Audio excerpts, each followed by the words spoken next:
not enough. And yet not enough. I know it'll always be that way. I've got some great stuff I want to share with you all today. So some of you follow me on Instagram, at least the handle for this series. It's called Lectures on Lacan. And so maybe you've seen some of the little things that I've been developing there.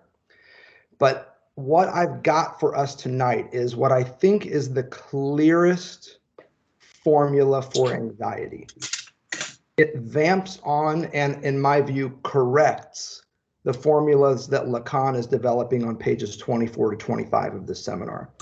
I want this to be a formula that functions very much like the matheme that Lacan develops for so many of his concepts, like a shorthand way of holding something in mind so that you always can just throw the code up and say, okay, does what I'm experiencing or what I'm seeing with this client or with my friend fit this matheme? So that's one thing on our horizon today. It's a simplified version of one of the formulas we were cooking up last time. We also want to talk about why God is a sadist and Jesus is a masochist. Why God gets off not on punishing us and not on putting us in states of jouissance, but instead by putting us into fits of anxiety. And so here the key phrase is going to be from the book of Ecclesiastes, enjoy.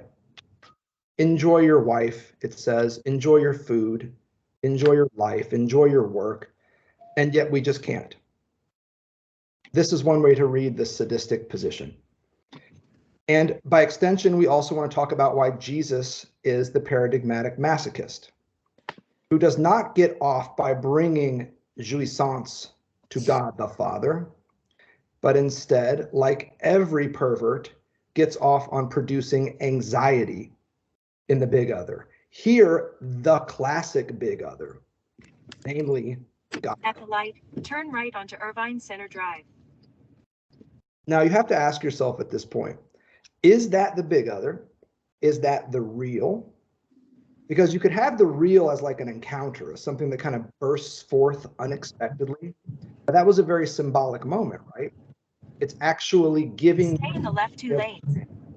Still giving you the layout, telling you to stay in the left 2 lanes. It's guiding you through the roads and so forth. Here's what I would say is that don't forget that for Lacan, one of the things that we see all the time is this, it's not really a Borromean knot. It's more of a Borromean link. So right now you all should see a black screen. Will you holler at me if that's indeed what you see? Yep. Yep. Okay. So the Borromean link, which you've seen 100 times, I'm sure, looks something like this. It's more of a linkage, as you can see. It's not so much a knot. But what you can have is a technological reel, like that which just popped up in our call, interfacing with a symbolic. So these 2 registers can have these meeting points in between where there's some kind of wild overlap. Here would be the register of the imaginary. And Lacan develops different types of things that could fit in each of these areas. I would suggest that what we just experienced was something occurring in this little orb where the symbolic and the real overlap. You get the encounter and the startling unexpectedness that comes from the real, but this very clear indication of law, order, the lay of the land that is uniquely suited for the symbolic. So when you hear talk of the symbolic, it means the law of the land, in this case, how to drive your car, which lanes to stay in, all the directions that come with turning right or turning left. It's not just traffic laws, but it would also be rules of the road that are normatively passed down. Like you might be the kind of person who only ever drives with the top of your knee, or only uses one hand on the steering wheel because you saw your old man do it, or something like this. So the symbolic would include all of those things. And the reason why I'm queuing that up for us right now is because for Lacan, the big other is the symbolic. It's the easiest way to understand what he's doing with the big other. The big other is the symbolic. This capital O other is the symbolic. So when he's talking through the symbolic, bear in mind that we're talking about law, order, normativity, all the rules and regs that come with being you, all the normative codes that go into, I mean, pick your normativity. Look at heteronormativity. It's a big one these days and has been for quite a long time. Look at all the rules and regulations, some official, others unofficial, all pretty goddamn oppressive. But it categorizes the world and separates folks out. That is the job of the symbolic. And it's kind of a sketch job because on the one hand, it's no fun to be constrained. But for those of you that work with kids, I'm sure one of the things that you have seen are clients or analyzans, depending on your method, that come through and really lack a sense of containment. They're kind of all over the place. And the only type of containment they get from a parent may be somebody who comes in very vociferously, screaming at the kid, don't do this, don't do that. When what they really want is a kind of more of a holding environment. The symbolic is a holding environment that each of us were, I would guess, pretty successfully integrated into. So on the one hand, yes, it's a very constraining environment, but on the other hand, it provides you with a sense of identity, coherence. Even if you revolt against the gender category that your parents, neighbors, family, etc. put you in, you are still taking your orientation from the symbolic. In order to move away from something, you have to hold it in mind, which is partly why if you go through life hating a parent, you're probably going to wind up to be just like them, because you have to spend so much time focusing on not being them that they wind up being your inadvertent role model. Mm-hmm. So I want this to be in mind when we talk about anxiety, because anxiety is when someone who is occupying this position of the big other, the keeper of the law, the holder of the rule books, shows up in a desirous state. In other words, they don't look like the judge who impassively and consistently and coolly passes judgment on situations. They show up looking unhinged. In the case of the female praying mantis, horny as hell. You get the idea. This is a big other that is no longer doing the job of providing a containing environment, and is now doing the opposite. If you read some of the British object relations stuff, now they're impinging. Anxiety comports with a big other or a primary caregiver who has passed from being a container function to an impingement function. They're no longer the holding environment for the child, but an encroaching figure for them. The reason why Lacan and us by extension are talking about perversion, sadism, masochism, and the like, last time and tonight as well, is because one way that you can produce a pervert, according to Lacan, is to show up as an unhinged big other in a child's life. Because what you show them when you scream at them, don't do this, how dare you? And you take your belt off and you couple the law with violence.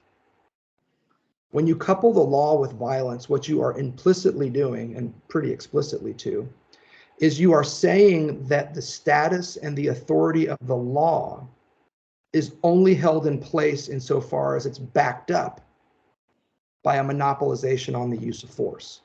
In other words, the law of the land is only in place as long as the judge, jury, and executioner are there. So if we need a little bumper sticker for this, it's simple. And you know exactly where I'm going with this. When the cats are away, the mice will play. The law is only binding insofar as the lawgiver is there. In perversion, what happens is the lawgiver, as an authority, as an executor, as a punisher, not so much a disciplinarian, but a punisher, the law has been so wrapped up in the hyper emotional ethos of the lawgiver that the law on its own can't stand without the lawgiver.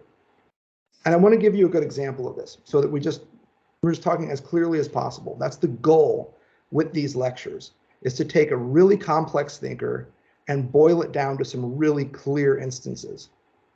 So if you ever watch like Western movies, for instance, Clint Eastwood, some other burly white man, whatever, however you want to figure it, they always emerge from the desert and they show up at this lawless town where everybody's unhinged, the villains are in charge. It's a dangerous environment. It's a lawless land. The bringer of the law enters this field from the outside. And they, quote, clean house. They bring the law. They get rid of the bad guys. They appoint a non-corrupt sheriff. They usually impregnate several women along the way. You know, it's this whole fucking rigmarole of procedures. But the most important one is that the law is brought and administered. The bad guys go away. The good guys look like they're going to be able to make a go of it. And then here's the stereotype. The reason why the genre works. The hero rides off into the sunset. At the end, the lawgiver doesn't stay. The ultimate test of the authority of the law is its ability to withstand and endure the departure of the lawgiver. That is crucial here. Most neurotics, according to Lacan, had the symbolic administered to them. The law was given to them in a way that they could introject, bring inside themselves, and perceive as kind of a rational way to do things. Like, you know, I don't really like having to brush my teeth before I go to bed. That's annoying. But I get what mommy or daddy says about wanting to brush all the food out before I go to bed. That kind of makes sense. So I'm going to go ahead and do that. Eventually, you start feeling weird if you go to bed without brushing your teeth. And you jump up and you're like, fuck, man, I forgot to brush my teeth. I'll be back. You might even turn the car around in the morning if you forget to brush your teeth. And you ever had that moment where you're like halfway, 2/3 of the way, maybe toward the end of your day, and you're like, man, something's been off with me all day. And you're like, I know what it is. I forgot to brush my teeth this morning. And then you realize it and you run your tongue over your teeth and you're like, I'm a beast. I'm a disgusting beast, right? Because you dropped the law. You didn't adhere to the law. Now, your mom or dad isn't calling you every night at 9:30 p.m. being like, brush your fucking teeth, Xinhua. Brush your teeth. It's me. You know who this is. Hey, pick up the phone. Brush your teeth. You see, that administration of the law, I would brush my teeth. Xinhua, if your mom called me and screamed at me about brushing my teeth, I would do it right now. I would be like, shit, we got to do this. And it'd be in Mandarin too, right? So I'd be like, oh, fuck. Yeah, I would get the message though. And that I think is a really important point here. Xinhua, this is brilliant what you've just brought up. What's your mother's primary language? Shanghainese. Okay, so she's Shanghaiese. And so what would come through the line is this scream. I don't speak Shanghaiese. My Mandarin is even worse. I mean, I'm just like, don't even ask. I got Korean a little bit, but that's sounds ridiculous to lots of Chinese people. So, well, okay, now I feel a little bit. Stranger language. But here's the thing: if your mom called and she was screaming at me in Shanghaiese, the authority of what she is saying is not based on the letter of the law, because I have no idea the meaning of what she's saying. It's based only on the fact that I have this incredibly powerful person screaming at me. And that's what we get at. That's one of the ways that perversion is made, is you have a parent whose sole administration of the law is with a screaming voice, or the belt, or the hand. The law gets bound up with punitive measures, and the power of the lawgiver. So you can see this oftentimes in the animal kingdom where you'll have someone who is in charge of a pride or a pack, but as soon as they start getting weak, somebody else kind of stumbles in. That's very much the circumstance that could produce a pervert in the human kingdom. Because the only law and order is maintained by the tooth, claw, or the barrel of a gun. And as soon as those teeth fall out, or the claws are no longer sharp, or the cops aren't there, well, like I said, when the cat is away, the mice will play. What happens, though, is that is only a partial administration of the symbolic.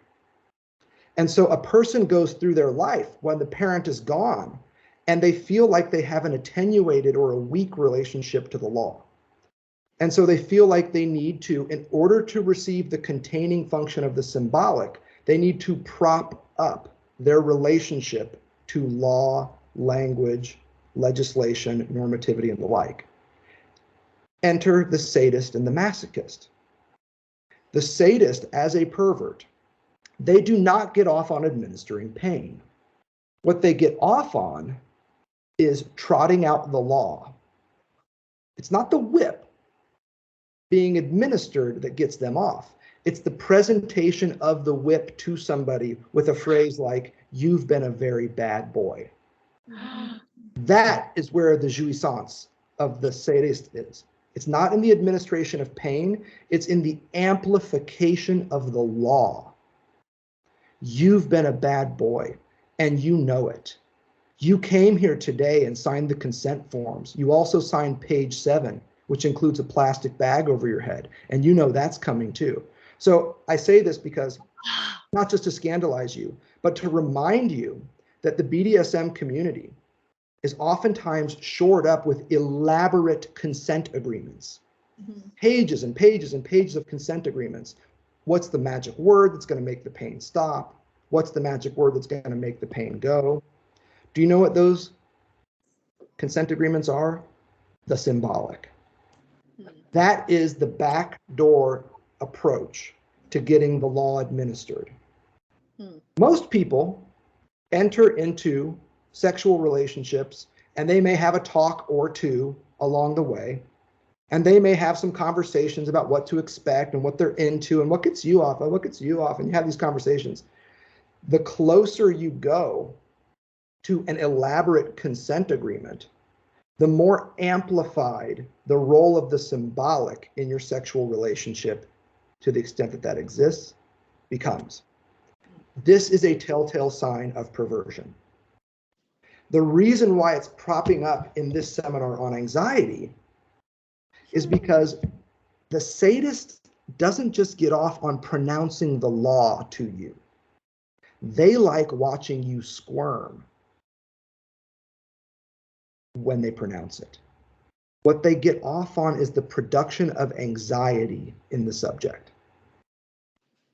That's the proof that the law has been sufficiently amplified. When you squirm in the chair, or when they squirm in the chair, just as you did when Daddy took his belt off. This is why we're getting to sadism and masochism. And I know it's kind of an abrupt turn. It's like, wait, we're supposed to be talking about anxiety, and then God and Jesus are sadomasochistic fuck-ups? Like, what? Where'd that come from? Lacan is turning in this direction because he thinks it's a very crystalline way to show how the big other produces and gets off on the production of anxiety in another person. That's how we get to perversion here. So I kind of want that to be upfront and acknowledged, because we're going to start by talking about like desire and split subjectivity and how we arrive at this little a, this notorious little a. We're going to spend some time with that, but we're going to end with perversion. And so I kind of want to prime the wheels. Can I say something? In fact, I want to turn it over right now for questions and review. So yes, Xinghua, you may say something. Please do. Thank you. When you were describing creation of a pervert, I very guiltily thinking about Chinese politics, about how law functions in China, that when I was in China, the teacher in the class like told us that Western countries run on the law when Chinese society runs on human will, the person. So the law versus the person. And as a high school student, I had no idea what he was talking about. But later on, I started to realize that China's laws are all written very elaborately and very, thoughtful in every condition. I'm especially thinking about environmental law. So we have one of the world's best laws thought of by the most thoughtful people, but then none of them, like very, very little of them were well executed and enforced. So people completely ditch the law, completely ignore the law until when it was time for the government crackdown to comes in waves. And when people say the political wind, when that blows, everyone will start to conform and do utmost loyal like adherence to the law. And the moment the campaign is gone, everyone goes back to normal. And this was um, it was related to an analysis of China's environmental politics currently, about how possibly China tried really hard to rectify the environmental problem, but as a result, the system itself prevented from achieving a true sort of solution to this. So yes, so the whole time when I was listening, I was thinking, oh, that's so realistic. And and of course, China is not the only example. There's lots of examples, but I just realized what you're saying has so much like political, um, practical value. Yeah, it does when you start tying up the law to enforcement and to infraction too. So it's very interesting how this works, but remember for Lacan in our readings for tonight, he once again returns to the topic of the law being equivalent to desire. And one of the reasons why he says that is that they are both structured atop lack, a kind of emptiness. Behind them, there's a kind of emptiness. And in the case of legislation, this is the reason why you have a judicial branch. This is the reason why you have the cop, the judge, the jail, all of these elaborate legislative infrastructures that are there and legitimated. I want this to be very clear, not by the existence of the law, but by the infraction of the law. It's criminality that would have to be invented in order to sustain the cops. The cops need the infraction. Their whole apparatus is based on infraction. It's not based on the law, it's based on the violation or the transgression of the law. And notice how this works too, because in the field of desire, in the field of symbolic, in the field of human relations, one of the easiest ways to experience jouissance, and let me tell you, if you've ever seen a cop going to town on some poor person in the street, hitting them with a baton, that is jouissance at work. It's hard work beating the hell out of another human. Sometimes you even got to take a break and get a drink of water and then get back in there and keep beating them. It's awful, right? My point, though, is that it's one of the easiest ways to experience jouissance, namely around the infraction. It's when you rail against prohibition that you sometimes experience the most elaborate forms of enjoyment. So sexual orgasm in your bedroom is pretty good, but then you like to take that shit up a notch by doing it where you're not supposed to, like on an airplane or in your parents' bed, or I don't know, wherever the hell you get your freak on. But the idea is that by doing it where you're not supposed to, you can kind of like pump up your jouissance. Not unlike the way that the pervert is trying to pump up the law, the neurotic will oftentimes try to pump up their jouissance by doing it a little different. And it can be pretty vanilla different too, right? But the very fact that you're doing something a little different, a little tie down here, a little neck grab there, a little this, a little that, you know what you do. You know what you do when you're going to take it up a notch. That is an access of jouissance at the level of transgression, because you're doing something a little extra that causes yourself or your partner to be like, oh, damn, that's a little bit extra. So the neurotic is oftentimes trying to amplify their relationship to jouissance at the level of breaking the law. And the pervert is oftentimes trying to amplify their relationship to the law at the level of its fastidious administration. Do you see how those are kind of like, yeah. So that's two ways to look at this. And don't forget too, all of these lectures are recorded. And as you know, I then post the link the very next day. So if there's ever a moment in here where you're like, all right, what the fuck was that? Just mark it. You can even just be like, okay, we're about 30 minutes in. That was about where it was said. And then go back and re-listen and then holler at me if you want more clarification. Here is also a good time to do it. But don't worry if some of this stuff goes by a little weird and sounds wonky. You can always return to it and I can help you. What other questions, comments? This can be for review. This can be stuff from last time. What can I do to help with this material? Or with how you're going to implement it in your practice or in your daily life?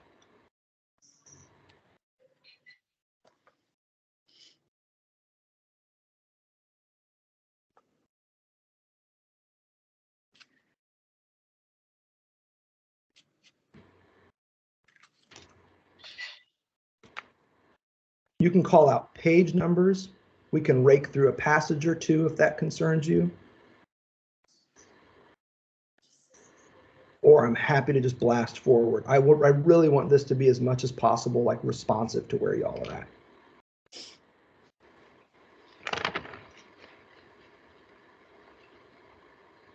Can I ask a quick question for clarification? Yes. In last lecture, we discussed a lot of Lacanian concepts that are also common in other branches of psychology. For example, anxiety. And anxiety could mean very different, can it mean very different things in the clinical definition? Standard psychological clinical definition is anxiety. How does Lacan's use of that word translate into the common language in psychology? Yeah, so in typical fashion, Lacan is, I think that let me back up a little bit. I think that there are two types of genius in the world. A genius is somebody who comes along and can see connections between things that other people haven't been able to see yet. So to connect the cell phone to the taxi cab, that's a genius move, because you took two things that were existing and you showed how they were not divergent, but in fact worked very well together. You can guess where I'm going to go next. The other genius is somebody who notices difference where other people only see similarity. Hannah Arendt is a very good example of a thinker of the latter sort. So she'll come along and write this book series called The Life of the Mind, where she trots out very clear distinctions between willing, thinking, and judging. Now we might think, whoa, those sound kind of the same. For Arendt, they are completely different. Each 350-page book is designed to show you how each of these functions is wildly distinct from the other. Lacan likes to do both of those things. On the one hand, he wants to tell you all he's doing is pointing out connections in Freud that we've misunderstood. But when you actually go back and read the Freud text that Lacan is commenting on, his shit is so extra, so beyond a lot of what Freud was doing. Lacan will take like some strangely conjugated German verb that Freud used twice and make it an entire pillar of Lacan's conceptual apparatus, and then be like, I'm just telling you what Freud said. More often than not, what Lacan does with Freud, though, is he gets in there and he says, notice these key distinctions. Even Freud, for example, fudges a little bit on the difference between instinct and drive. Even Freud, for instance, mistakes at times the difference between the ego ideal and the ideal ego. And we could go on listing examples of this. Now, with that said, for people who just showed up, Xinghua, will you ask your question one more time? Say it again, say it better. Anxiety, right? Oh, I was just asking the word anxiety, the way Lacan means it, how similar or different it is to the standard psychology definition of anxiety on a clinical, practical level. Okay, so I'm glad you put it that way, because there are clinicians among us who deal with this day in and day out. I am not one of those doctors. I just play one on TV. What I can tell you, though, is that the primary target for Lacan with anxiety is Heidegger, Sartre, and Freud. These are the folks that he opens up Seminar 10 with. In fact, if you look at the opening pages of our seminar, you see this weird little thing on page 4, the diagram in the upper left, that says care, seriousness, and expectation. Do you see this thing? Like, what the hell is this all about? Care, seriousness, and expectation. Those correspond to what Lacan perceives to be the dominant pillars in Western thought around anxiety. Heidegger is care. Sartre is seriousness. Freud is expectation. So what Lacan wants to say is a very simple riff that distinguishes his theory of anxiety from most of what's happening in the Western tradition. And I'm making this broad because I know there are clinicians among us who could weigh in and say, well, here's another way to think about anxiety. Lacan is responding to these pillars of Western thought, all of whom, but especially Heidegger, have this understanding of anxiety and object loss. That anxiety is what happens when you don't have an object. And so in Heidegger, for instance, in the 20s, you can see Heidegger, and in Being and Time, you can see him very clearly distinguishing fear from anxiety. Fear has an object. Everybody on this call can weigh in and tell you exactly what they are afraid of.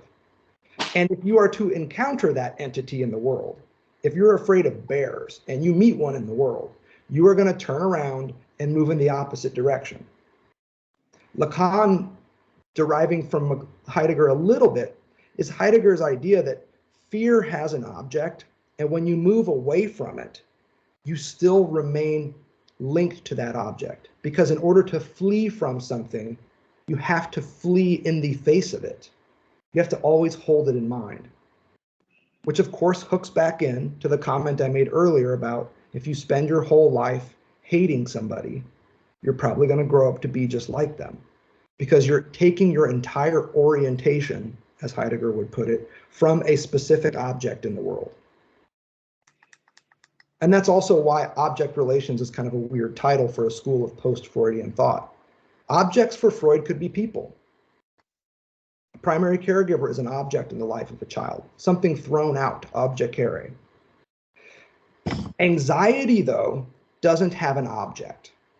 The object of anxiety, according to Heidegger, is nothing.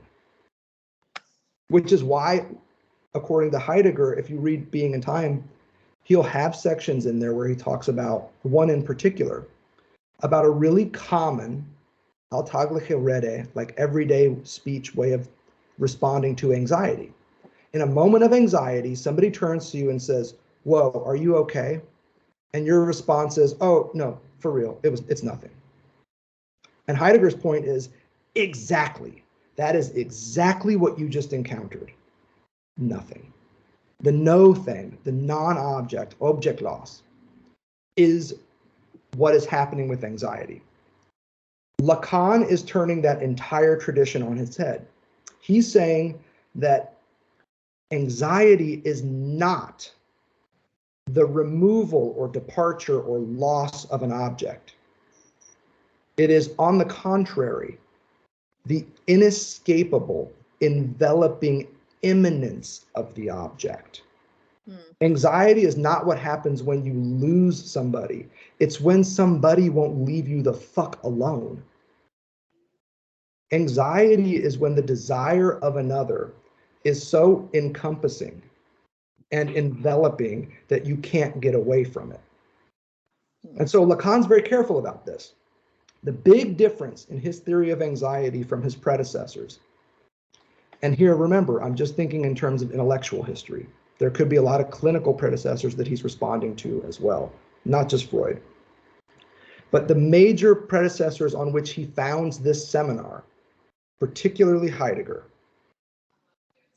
Lacan says, actually, anxiety does have an object, but it is not your ordinary kind of object, which is why his language is so key. On page 89, I believe, in the seminar, Lacan says, anxiety is not without an object.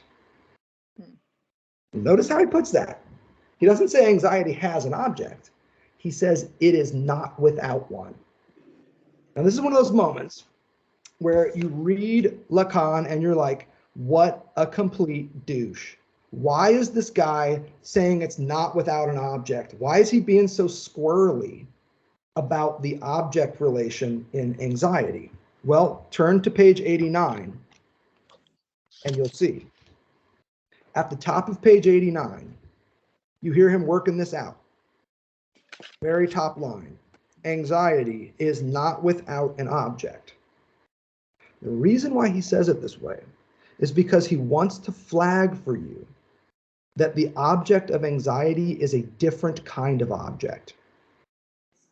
In fact, if we want to be really clever about it, the object of anxiety is actually an object cause of your desire.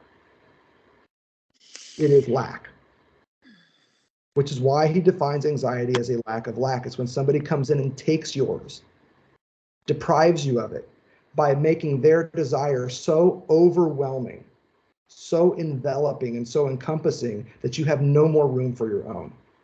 So notice how he figures this out. Page 89, it is not without an object.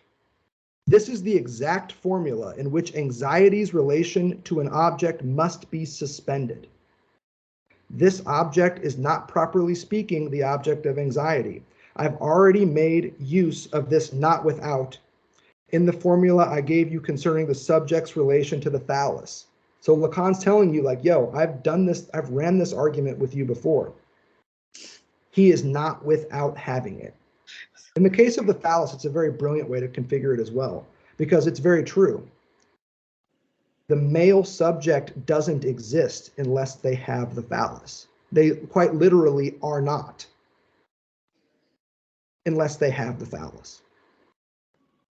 And if you want to push this through masculine jouissance and Seminar 20, you might say that the female subject position in masculine jouissance can only be occupied by someone who is willing to be the phallus. The masculine position is about having the phallus, and the feminine position in bullshit heteronormative society is about being the phallus for somebody else.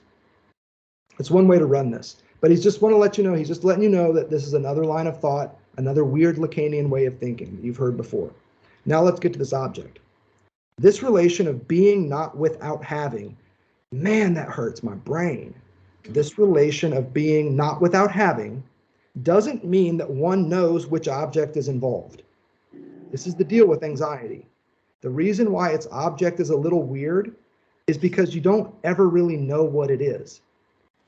When I say he's not without resources, he's not without cunning, it means, at least for me, that his resources are obscure, that his cunning isn't run-of-the-mill. Likewise, at the linguistic level, the term sans, in Latin sine, is deeply correlative to the opposition haud.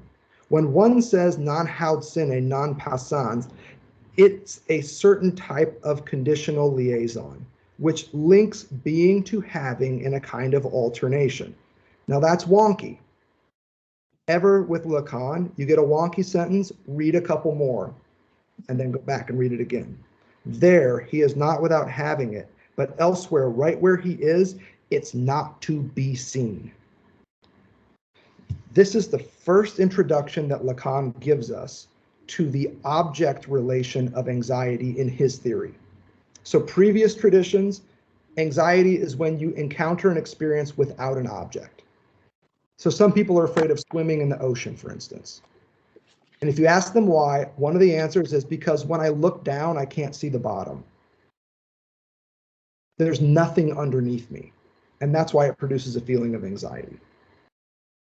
Lacan's point is, anxiety operates differently. It has a special kind of object. It's not that it doesn't have an object. It's that its object is very obscure. It's not run-of-the-mill, and it oftentimes, very precisely, this is a technical great way to put it, it's not to be seen. The object of anxiety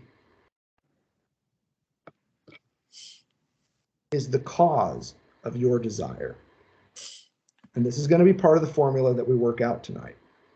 But it's really important that we scare out this difference that Lacan is introducing, because it's the reason why this seminar is a breakthrough in the history of Western thought. Because what he's showing is that it's not that anxiety doesn't have an object, and it's not that it has a regular run-of-the-mill object. It's that the object of anxiety, where anxiety originates, if you will, is enigmatic.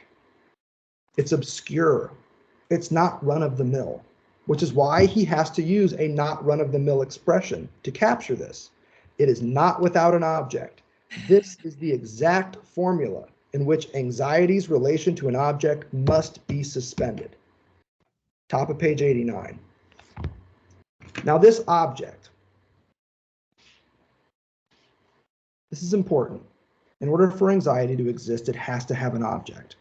But its object, objet A, little a, which we're going to define very clearly tonight, building on our work last time, is obscure, elusive, unusual. And the reason why is because the object in question here is lack. Not having, the experience of not having is the object of anxiety. So, when the desirous big other, this praying mantis, approaches us, the feeling is anxiety. Because what the big other wants from you is your lack.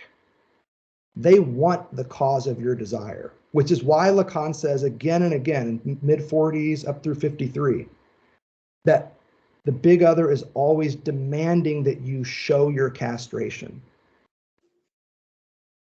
In moments of anxiety, they want to see that you're castrated. And by that, of course, it means alienated in language, split subjectivity, because that proves that you have a lack or a little a that the desirous other can prey upon, can target. So I want to be clear about this, and then we're going to go to the screen and I'm going to show you some formulas to help. Let's be precise. The object of the other's desire is the cause of my own. Or if you want to reverse it, you can say, the cause of my desire is the object of theirs. The object of the other's desire is the cause of my own. And the word for this is lack. The cause of my desire is lack, and that is precisely what the big other targets in me, producing the state of anxiety. So in anxiety, something is taken from you. What's taken from you is your relationship to the cause of your desire. And by extension, desire and fantasy also fail. What's taken from you is lack. And don't get too caught up in this. When Lacan says you're experiencing anxiety, it means that somebody in your life is being too big of a presence. They're taking up too much space. They're not giving you any breathing room. You feel smothered by them. That feeling of being smothered, hot, in need of space. Kind of you find yourself when you're talking with somebody like this, kind of stepping away from them a little bit. You kind of like impose distance just non-verbally with people like this. That taking of space is a retrieval of what is taken from you in the experience of anxiety, which is space. This person's not giving you any. And the result is anxiety. The big other in a desirous fit targets the space and the distance required to feel safe, secure, stitched into the symbolic, even if desirous, which is why Lacan says again and again that desire is a defense against anxiety. Because in order to desire, you have to experience lack. You have to have a little bit left. You can't desire what you already have. You can only desire what you don't have. So if you experience desire, that means there's a little bit of lack left. The big other didn't take it all. And as a result, desire can stave off anxiety. Which brings us to the concept we ended with last time, love. If desire is a defense against anxiety, love is the antidote. And the reason why I put it that way is because love for Lacan means giving what you don't have to somebody else. And what you don't have, you lack. And we read this last time as a kind of radical acceptance of split subjectivity in another person. You're allowing them space to fuck up sometimes, to not be perfect. You see, you can produce anxiety in a partner if you expect them to always be on, to always have the perfect meal prepared, to always be having the perfect hair day, to always be on and to never say the wrong thing. Foibles are handsome conditions. Being in love with folks who can be mistaken is marvelous, which is why communication breakdown for all those communication theorists out there is one of the best things that can happen to us. Pure communication would be a nightmare. I love the gaps of which communication is made, as my friend John Peters put it, in a terrific essay called, I believe, The Gaps of Which Communication is Made. It's the gaps, the lacks, the cuts, the openings that allow for the cultivation of desire and that stave off anxiety. And so love, Lacan keeps returning to this theme of love, even especially in today's readings. And part of the reason why he's doing that is because his understanding of love means sharing lack with another person, where they accept that you're imperfect and you accept that they're imperfect. That's why it's the antidote for anxiety. Anxiety preys on lack. It's constantly taking yours from you. In love, somebody gives it back to you. This is a very important distinction for us. And as promised, David, I also heard your question, even though you typed it. I got it. We're coming to the masochist in a minute. But first, I do want to show you how this could look in an actual formula. So I'm going to go to screen share, and once more, we'll go to our Blackboard. So the formula that those of you that follow lectures on Lacan on Instagram, I'm sure you've seen, looks something like this. What you have here is the desire of a barred other. This is the big other in a split position. This is the big other that's missing something, that is experiencing lack, and as a result has desire. Now, this is oriented towards the cause of yours, which we're going to symbolize here with little a. And here's you over here, or me. You can figure this however you want. Here's the desire of a split subject, living their life in relationship to the lack that allows them to desire. And again, you don't have to be some weird Lacanian to make sense of this. The reason why lack is the cause of desire is because you can't desire something that you already have. It doesn't work that way. In order to experience desire, you must experience yourself as missing something, as lacking it. That's why lack is the cause of desire. So if we just look at the subject here, and we can just bracket this really quickly. This is a really common way to understand how desire works. So here is the desiring subject.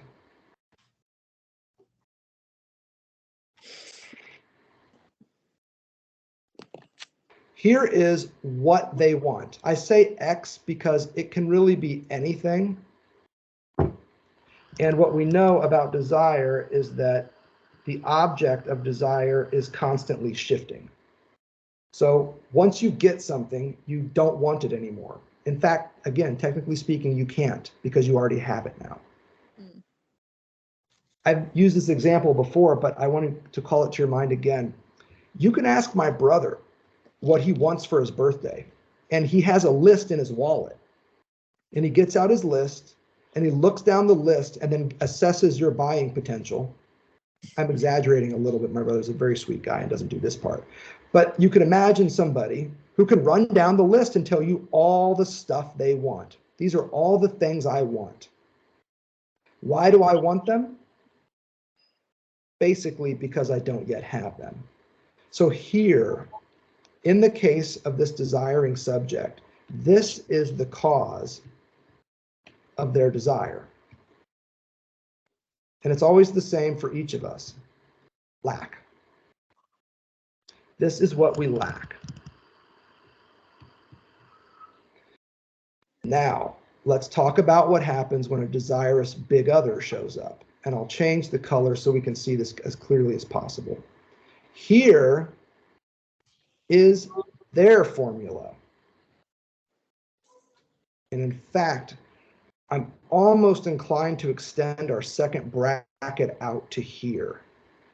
I would suggest that in the case of the pervert, you would extend it out to here. So I'm going to use a different one. Blue is going to be here for perversion. And I'll label it so we know.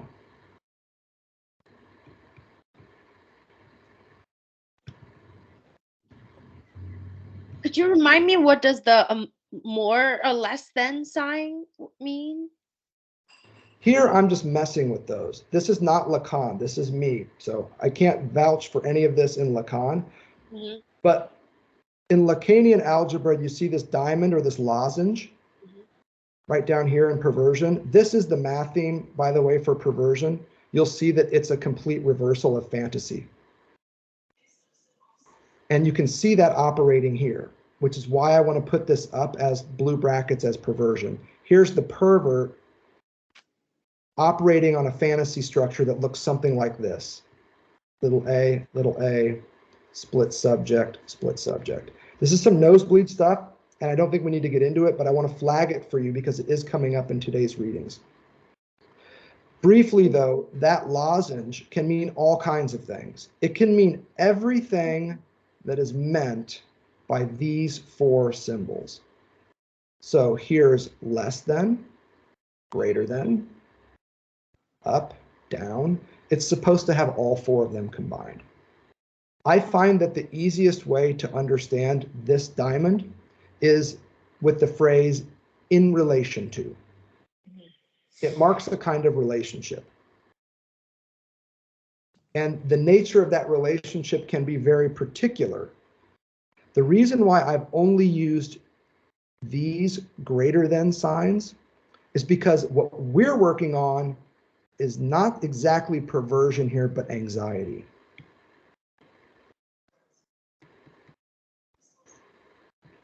And what I want to suggest here is that when anxiety strikes, here represented by what we could call, I won't put another bracket, but what you see is the desire of a big other is huge. It's greater than, overwhelming and encompassing the cause of yours. which, by the way, however small and petite this little cause of desire is, we experience it as completely overwhelming, which is why I have a greater than sign here as well. But also the reason why I'm using this partial lozenge here is to show you a flow. I want to show you that there's a flow going in this direction. Because what happens is the cause of my desire becomes the object of the big other's desire. And so I'll put this other bracket up here. So what we have here is my cause becomes the what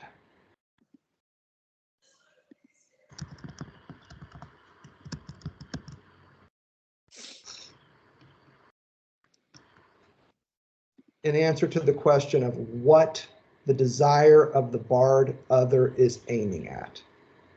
So you see how I'm working this here? In the case of the split subject, as you saw me put last time, the question here is not what, but why. Why do I desire this? Why is this what I want? But what happens in the case of anxiety is the why that fuels my desire becomes the what of somebody else's. My lack or guidant lodestar in life becomes somebody else's target. So what do they want? They want your lack. They want your cause. They want you by extension. So the formula here, if we strip it down, is again, little d barred a other greater than little a greater than d of a split subject. You don't even have to have this x at the end. We have fleshed it out here, but what's important is to note that the cause of my desire is the object of someone else's. That is anxiety. Or if you want to put it in the way I just said it earlier, the object of the other's desire, this A, is the cause of my own. Now, as always, what I'm going to do is save this so that we'll have it, and I'll post it in email tomorrow for us all to see. I'm going to come back now, unless you want to, do you all have that? Do you want to see, keep seeing that screen, or can I move? Can I come back? I miss seeing your faces. And instead of my own scribbling, scrabbling. Okay. So that's a long answer, but also one that gets us into some good terrain, Xinghua, to the question of what differentiates Lacan's theory of anxiety from predominant theories at the time. And that's it. The object is lack, is the cause of your desire. Now, if we wanted to take the next step and really make the most of this, which is actually on our agenda for tonight anyway, it would be to give you some really, really clear examples of that little a. Would that be useful? Okay, let's start with the cover of this book. You see the ants walking around the Mobius strip? Objet A, this little a that gives Lacanians heart attacks left and right trying to explain to people. What I told you last time is that little a stands for the minimum distance between two entities that allows them to remain distinct. It is the part of the split subject that occupies the position of thirdness. It's the bar itself. Here, though, I want to be even more basic. Lacan talks about this image. In fact, if you look at page 136 from today's readings, he talks about this. It's in the middle of the page. If the insect that wanders along the surface of the Mobius strip forms a representation of the fact that it is a surface, he can believe from one moment to the next that there is an other face that he hasn't explored. That other face is little a. It's the underside of this ant's path. It's the part of the path that the ant can't see. Even though if he just walks long enough, he's going to walk right across it. Objet A is the underside of the surface on which this ant is walking. And the reason why it's important and interesting here is that what you know about the Mobius strip is that it's all one surface. It's an illusion to think that there's an underside to your path when you walk a Mobius strip. Because if you actually look at the cover and you trace how these ants are walking, you'll see that if they just keep walking, the entire both sides of this strip are in fact one. The underside becomes the overside and vice versa as you walk through it. But then what does the word side mean? We'll come to it in a sec. The face that is always on the back of the face along which he is walking. That is little a. Here's another example of it. It's what's behind that mirror in my background. I can look in that mirror all day long and not see what's behind it, but I know there's something there. I just don't know what it is. I lack knowledge of it. The symbol for that in Lacanian algebra is little a. Little a is the symbol for the blind spot in your life. So here's another example. Behind the screen that you are looking at right now, there is something that you can't see. If we wanted to mathematize that and put it in Lacanian algebra, the word or term for that thing that you cannot see but that you know is there at some level is little a. Little a is what I can see by peering over your shoulder. For those of you that have your cameras on, I can look and see what's behind you. You can't, but you can for me. Maybe you can if you study your own image in Skype, like so many of us do, paying as much attention to what's behind you as anything else. This is one of the reasons why Skype, Zoom, and the like are kind of dangerous, is that they remove blind spots and introduce other ones. These are some clear examples of objet A. You don't need to make a big fuss out of this. If you feel good enough with these examples, we'll now ramp up to some more complex ones that get us a little bit closer.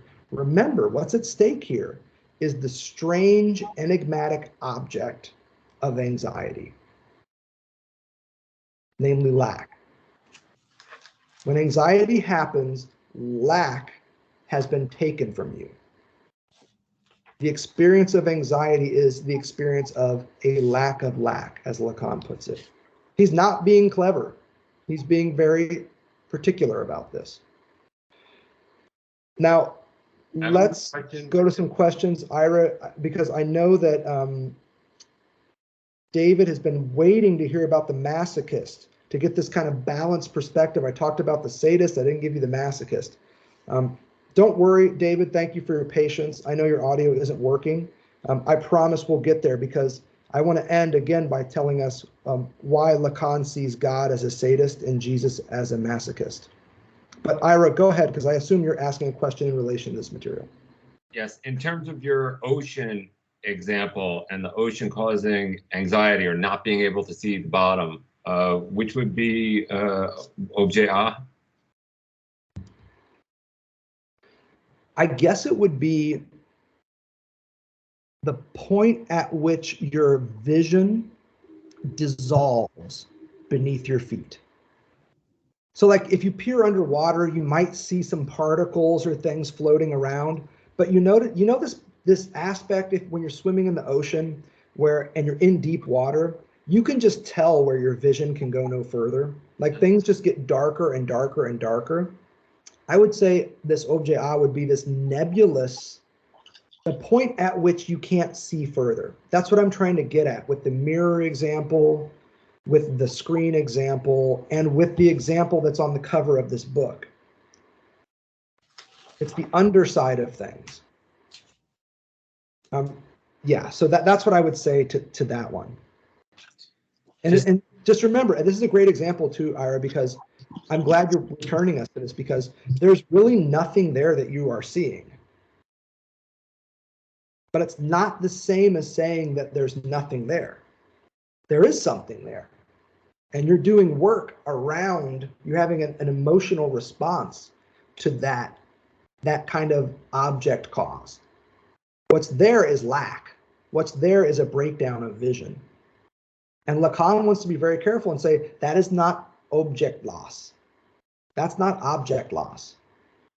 The object of anxiety is lack.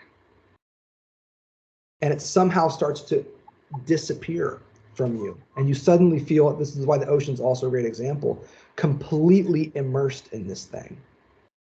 Some people experience that as a very holding, containing, uteromorphic space. The ocean is where they feel most at peace, and it's not an anxious experience at all, but actually quite simple because you have the horizon, the sky, and the depth of the sea beneath you. Life has never been more simple than that. Some people really feel the opposite. But if you're somebody who has anxiety around openness, open spaces, scared of the dark is another good example. The same phenomenon would occur if someone were afraid of the dark, feeling anxious unless all the lights are on. And you can see this as a paradigmatic example too in horror movies. The protagonist always has to enter a dark room and fumble around in search of lights, right? There's always a light bulb hanging from the ceiling that they have to reach up for, and it's always precarious, and the light bulb doesn't work. And then it suddenly turns on and they're surrounded by ghouls. Yeah. Go ahead, Ira. I believe this relates back, and I'm just summarizing, to what you said regarding the demand of l'autre, the big other, being overwhelming. And that's why I think that the ocean is a perfect example. Is that correct? Will you say that again one more time? I think my internet got a little clunky there. I was relating this back to what you said earlier regarding the demand of l'autre, the big other, being overwhelming. And that's why, for me, the ocean is a perfect example of the cause of anxiety. Yeah, I would just correct one thing, and that is that we're talking about the desire of the big other, not a demand. And that's important because I wouldn't usually do this, but I think it is important because demand, according to Lacan, is exactly what the neurotic wants from the big other. When the big other shows up and is desirous, and the neurotic subject doesn't know what the big other wants from them. Think of the praying mantis example again. What's terrifying and angst-provoking is not knowing how you are caught up in their desire. In that moment, you would like nothing more than for the praying mantis to just tell you what they want from you. Demand something from me. This is why I think one of the really important things that's happening in the first part of this book is the stuff we were reading last time around demand. So you'll recall the chart that I pulled up. Hold on just one second. I'm going to get this this image back up that we were working with last time. It was need, demand, desire, and then one more thing, if I'm not mistaken. Is that the one? Bingo, that's it. I'm pulling it up now, and then I'm going to do a screen share, and we'll just look at it again real quick. Does this look familiar to y'all? And remember, I can't see you, so you got to holler at me. Yeah. Okay. Yeah, so I'll get a different color pop in here if I can. One of the things that we see, remember, this pink line is neurosis. And so the split subject comes up, makes this left turn, and then has some part of their relationship to fantasy falls apart. And the reason why it falls apart in moments of anxiety is because the big other shows up and says, give me this. This one's mine. You don't get to have that. And that's terrifying because fantasy for Lacan is the prop that shores up desire and allows desire to operate. So the big other shows up and says, give me your lack. Give me what it is that you think motivates you and drives you through life. Now, what happens in this moment is the pervert in blue turns right and says, I'll be that for you. I'll give you my lack and then some. Anything to get you off, big other. That's the blue line. The neurotic, though, takes this really, Lacan refers to this as a kind of like regressive circuit of desire or of demand. And the reason why he says regressive is because what the neurotic does is it turns left at this moment and dips back down into meaning according to the big other. And you'll recall the sentence that I coupled this trajectory with. Big A on its own, as we've discussed, is like a treasure trove. It's all possible meanings.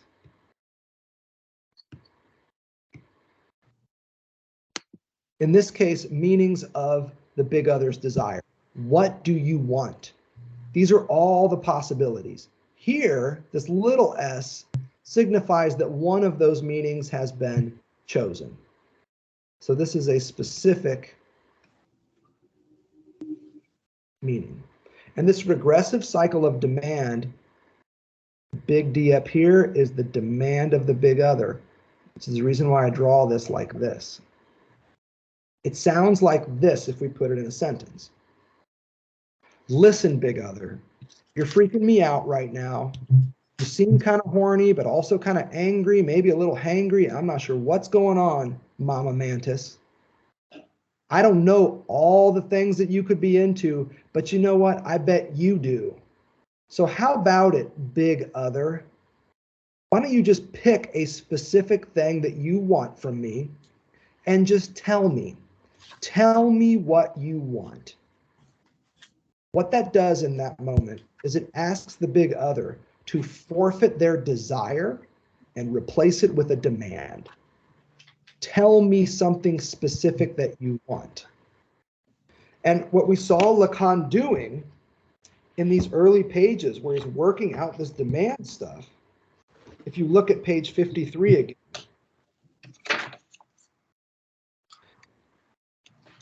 eventually, there's only one thing that the big other can demand. So we're on 53 in the first full paragraph toward the bottom. It's to the extent that every form of demand is exhausted to its full term, to the bottom of the barrel, up to and including the D0. Note that zero there again, that's important. The D0 of demand. That in the end, we see the castration relation appear. That's important here. Castration is found inscribed as the relation at the far limit of demand's regressive cycle. That's what I'm tracing for you here again, is this demand's regressive cycle. It appears there as soon as and insofar as the register of demand is exhausted. So the neurotic in this case will keep asking the big other to translate their desire into a demand. Please just tell me what it is you want. You're acting strange, you're freaking me out. What is it exactly that you want from me? And they'll keep asking and keep asking until they bump up against the bottom of the barrel, the D0 of demand. And the only thing that the big other can respond with, in truth, what the desirous other wants from the neurotic is a testament, proof, evidence of their castration. That's why castration is up here for all purposes. I'm building this out of the graph of desire. This is not Lacan stuff, but you can work it through Lacan. The graph of desire is useful because you can run these circuits following the arrows and conceptualize all kinds of wild shit. And what we are now conceptualizing is this regressive cycle of demand, where the neurotic says, please just tell me what you want. In the final analysis, though, the big other can only say, I want proof that you're castrated. So give me your lack. Now that last part that you just heard me say, I want proof that you're castrated, so give me your lack, might strike you as a little bit weird. Like, whoa, that was too big of a jump, McCormick. How are we going to get there?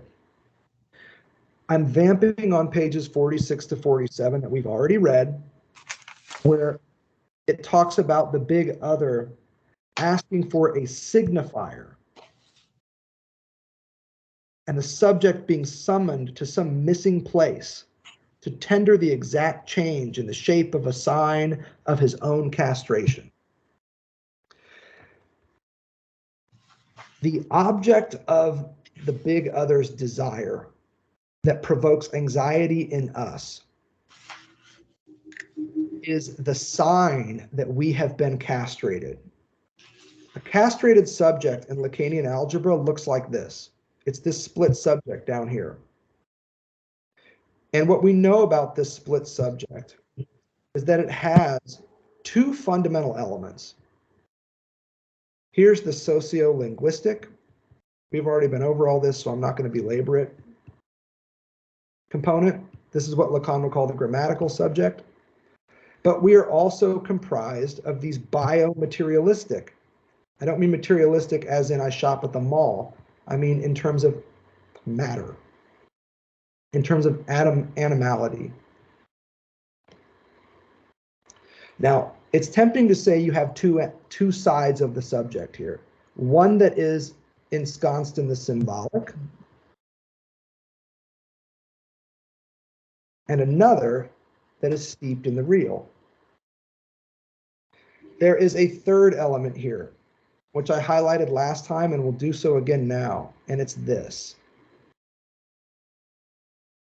The third element in this split subjectivity is the bar itself, which is a line of demarcation.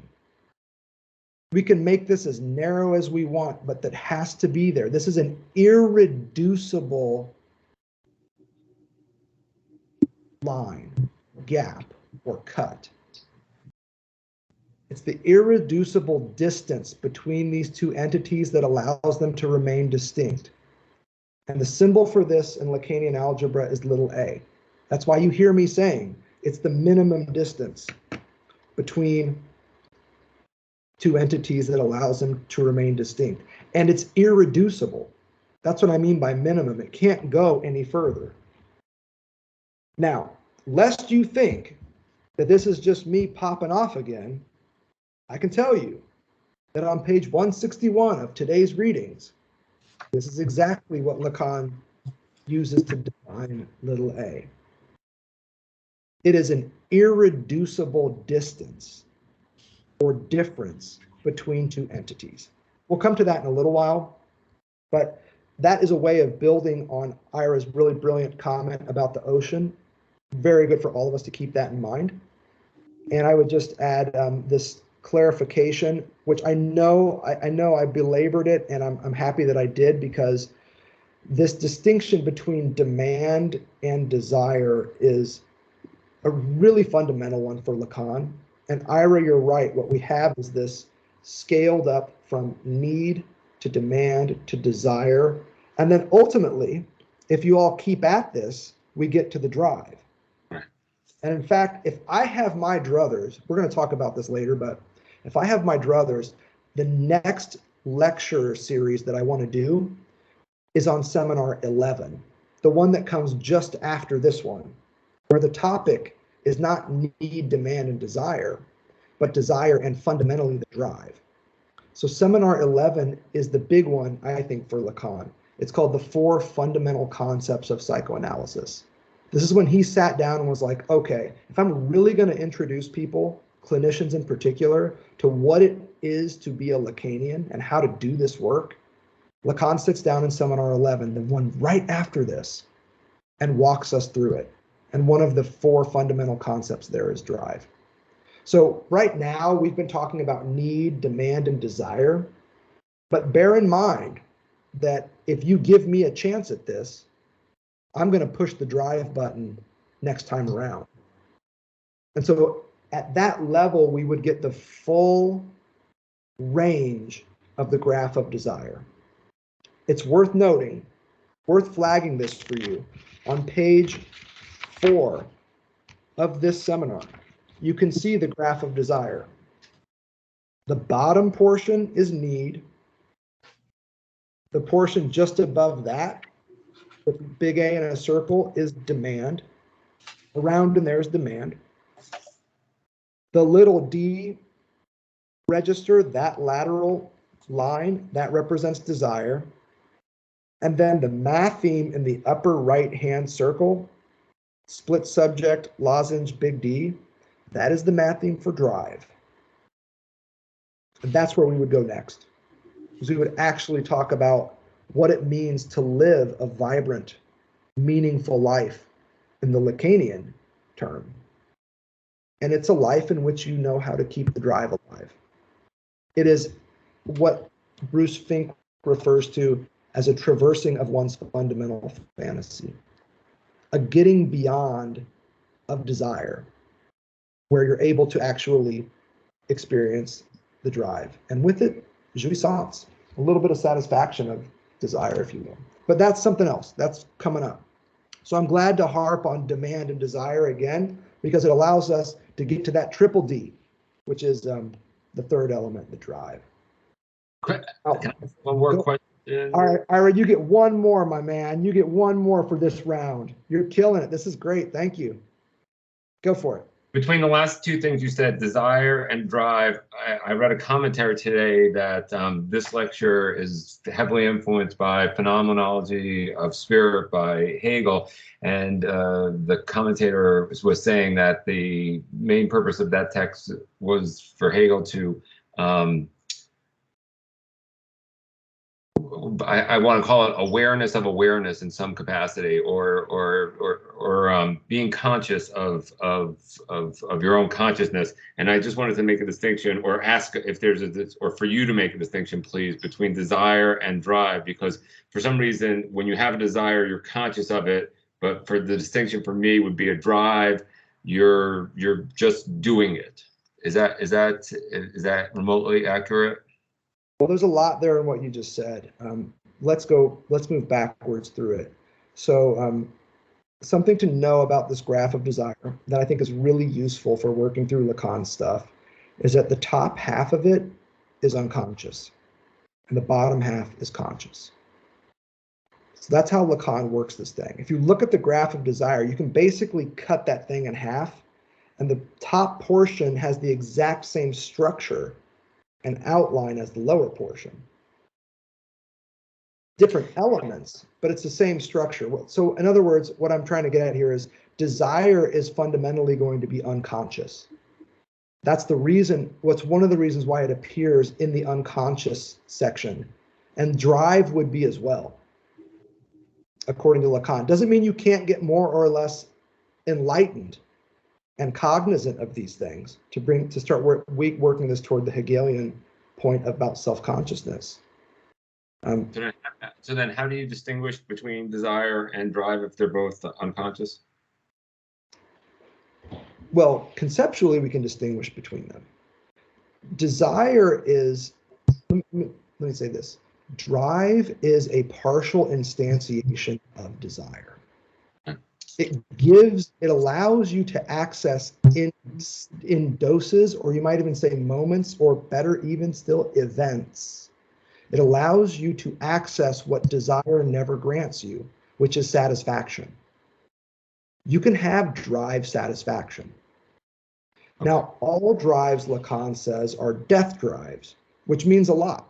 But for our purposes, what it means is that they work on a principle of repetition. So if you have, let's say, an oral drive, which is a drive to things in your mouth, a drive to chew on things, you like to eat, you enjoy smoking and drinking, you pick your teeth when you're nervous, you bite your nails, you smoke perhaps, whatever the case may be. If you have an oral drive, it doesn't mean that you smoke like one cigarette and you're like, okay, we're good there. The drive is a circuitous thing. It comes out, circles around the object that gets you off, and then gives you a partial satisfaction, and then cues it up again. It's a repetitive element. Urban place. But Let me it see. No, it's on doesn't give you a Jamboree. moment I just want to of make sure I personal have the right one. Yeah. Okay, you want the address? Yes, we want the address. What's the address? Wait, what's the address? We're listening. Hold on, I'm getting my Google Maps out. Hold on, I want to see what the address is. Wait, where's the address? Where's the address? Okay, so I'm messing around here, right? I'm not trying to invade your privacy or anything like that. I don't care what the address is, but I'm trying to show you what it might mean for the symbolic to get a little desirous on your ass. Give me the address. I want the address. What's the address? Tell me the address. Now, if you're paying attention, you're going to be like, aha, McCormick, you just messed up. That's not a desirous big other. That's a demanding big other, because you're telling them exactly what you want. What's the address? What's the address? Now, I might pop back in that moment and say, actually, you have to bear in mind the circumstance in which this is occurring. Something weird, again, just popped up in our call.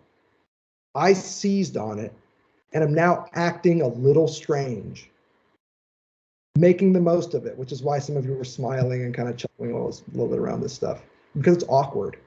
That, though, gets us closer to anxiety, because you're not quite sure what the fuck I'm doing with this element. And whoever it is that was trying to get that address, they haven't even weighed in. I think maybe they turn their microphone off and they're like, oh shit, okay, well, cool. Maybe they'll come back later and be like, I'm sorry, that was ridiculous, we're silly, whatever. I don't care. In fact, I see this as a very interesting learning opportunity for me.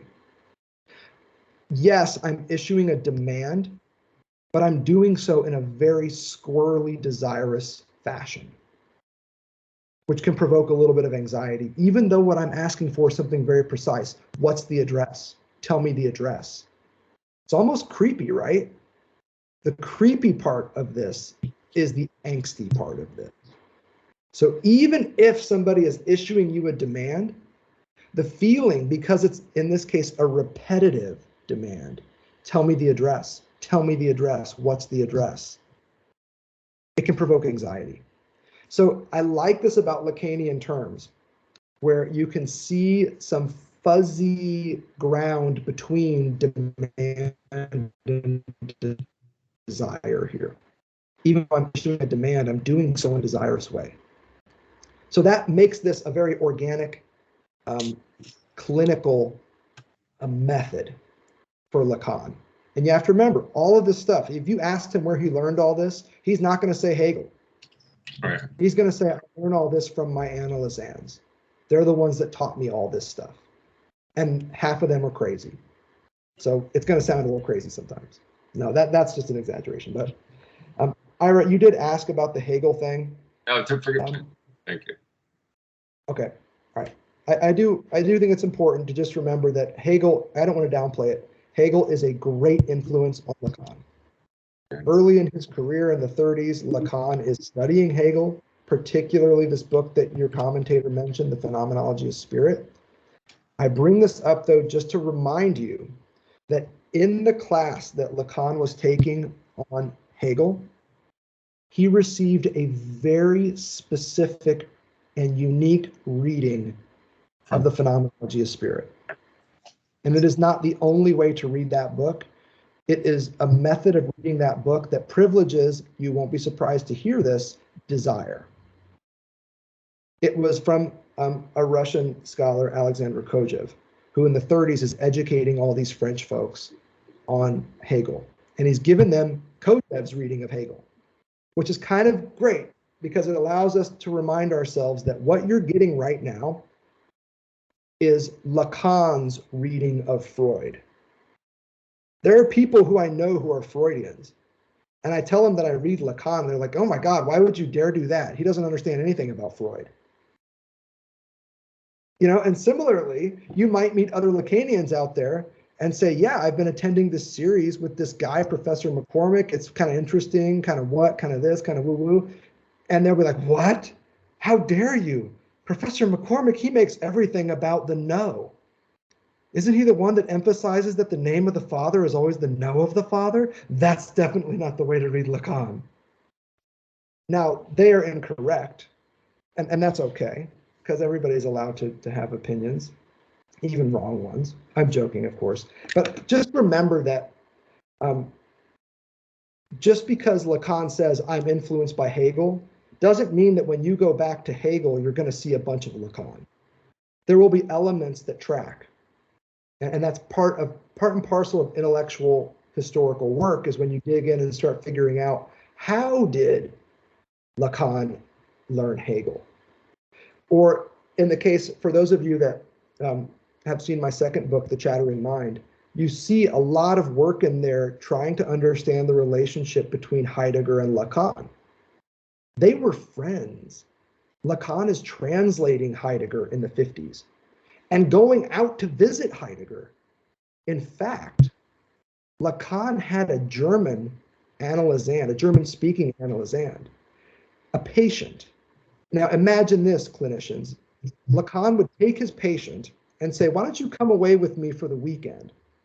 Put his ass in the car and drive him up to Heidegger's place and force this poor wretch. Now, can you imagine what a great honor this would be and how much fun it would be for all the nerds like us?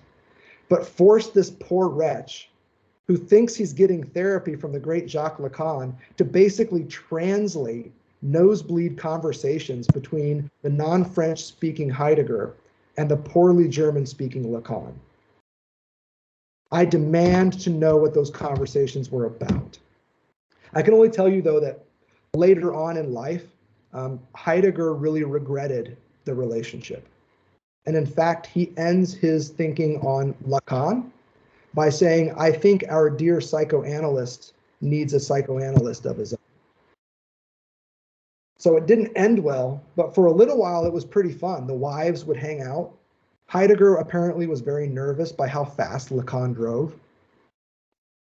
These are all things that are part and parcel of intellectual history. And I bring it up because some of you I know are curious about this. And so the work here would be like, okay, I'm going to read the phenomenology. I'm going to read Kojève's commentary on the phenomenology. And then I'm going to look into folks who were in that 1930s class and see how it trickled into Lacan. The great news is that a lot of scholars have already done this work. And it sounds, Ira, like you found somebody who was able to kind of like connect those dots. You'll note, though, that in the opening pages of Seminar 10, Lacan is trying to distinguish what he's doing from what Hegel's doing. And in fact, on page 25, where we get that really nice formula for anxiety, Lacan is working 24 and 25 against Hegel. These are formulas against the standard Hegelian reading of desire. So sidebar, wonderful, love it. I see some other hands up here. Is it just Ira? David, you're on my mind, and not in a sadistic way, because I know you want to hear about masochism. Are there other questions before I continue to delay responding to David?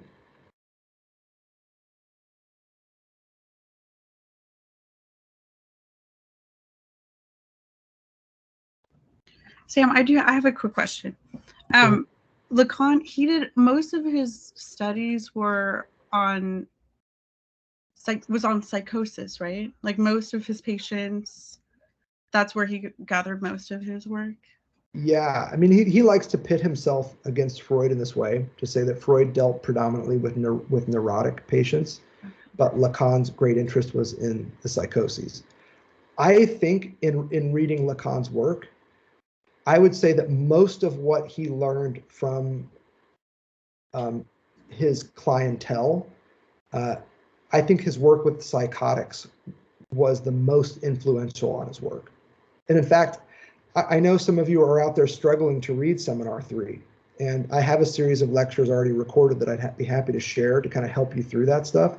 It's sometimes not great, but in other times it's really fucking brilliant. And it's like he really just gets psychosis. And the reason why I think Lacan gets psychosis so well is that he makes it fundamentally about a disordered relationship to language.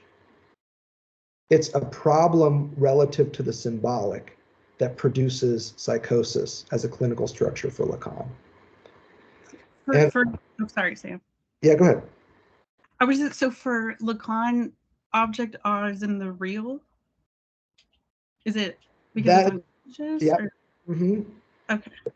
Yeah, Carolina, that is a great question because on page 161, if I'm not mistaken, you start hearing Lacan refer to little a as something that is occurring in the irreducible real, an irreducible real aspect of the subject. I think that's something we should put a pin in for now. And let's see if he comes back to it. Okay. The reading of little a, as he says here, it's what represents the S, as in the mythically full subject, in its irreducible real, is a powerful reading. It's extremely suggestive, in fact. He starts it on page 160. The real, he says at the end of section 1 on page 160, is what anxiety signals. So I think we have a really great mystery ahead of us in terms of figuring this out. Is there another passage, though, Carolina, that you saw that you think we should work out? Not specifically to that. I was comparing it to, I have like Fink and Lacan out, and there's a line where Fink says object A is the residue of symbolization. So that's what I was thinking, because the psychotic doesn't live within language, that there was some connection with it to the real.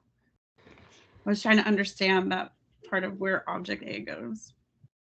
Yeah, I think Fink is absolutely right that, and Lacan is saying as much here as well, is that, and we're going to work on this actually here after our break. Little a is what drops out or falls away or is a remainder. Lacan even uses this really clever, it's a deciduum, like a deciduous tree. It's like the leaves that fall from the process of life.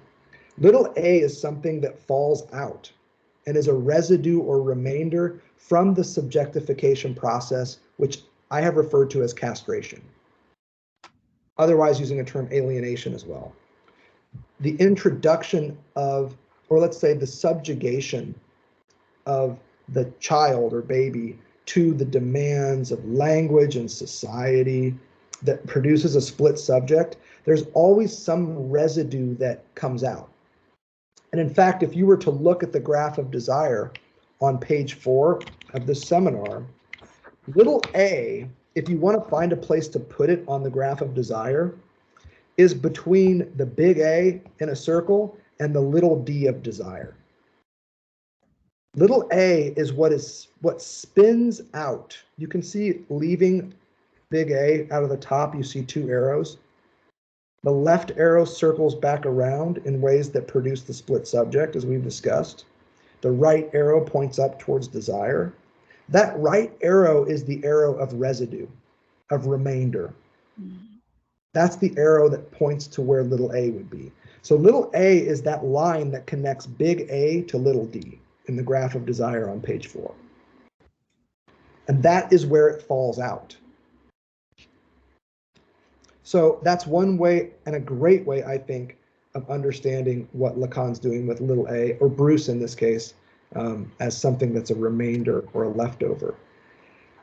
As for the psychotic's relationship to the real, let's hold on to that one too. The psychotic's big struggle is the relationship to the symbolic and the way that they have imaginary, read delusional or hallucinogenic props, enormous imaginary others to compensate and do the work for not having a proper symbolic other.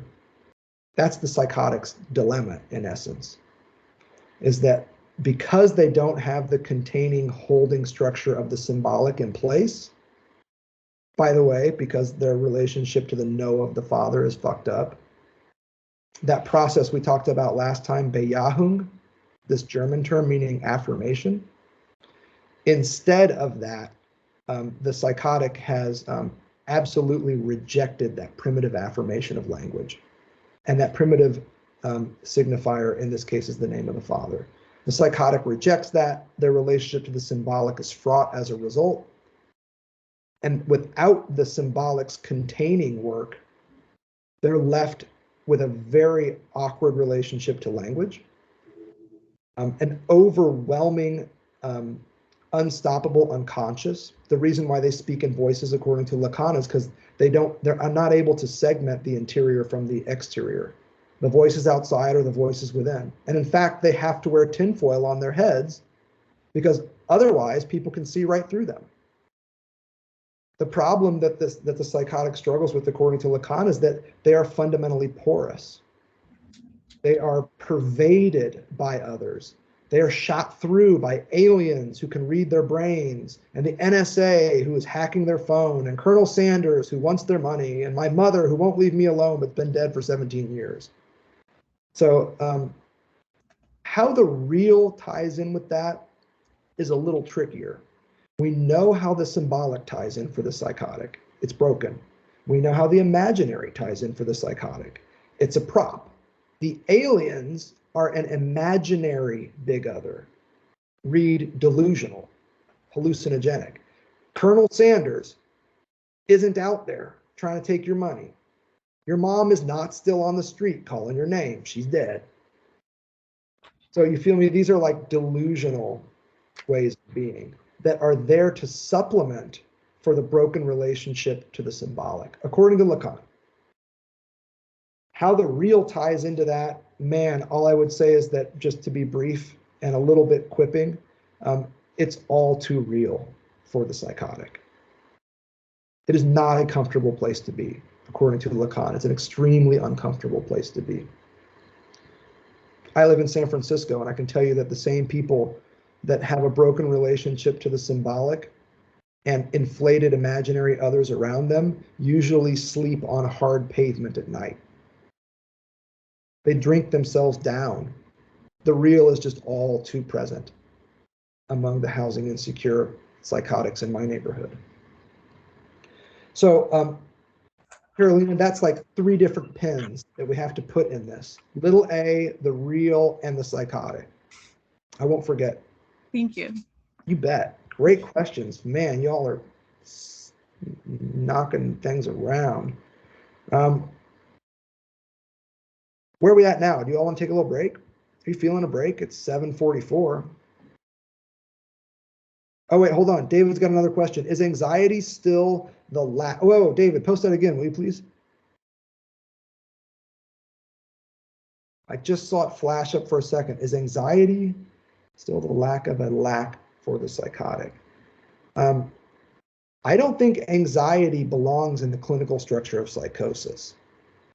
I think that if we want to get like technical with it, you might say that the psychotic doesn't experience anxiety.